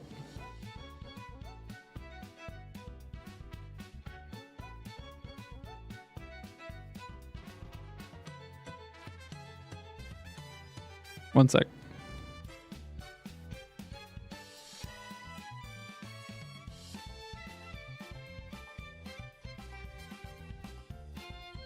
Yes or no? No.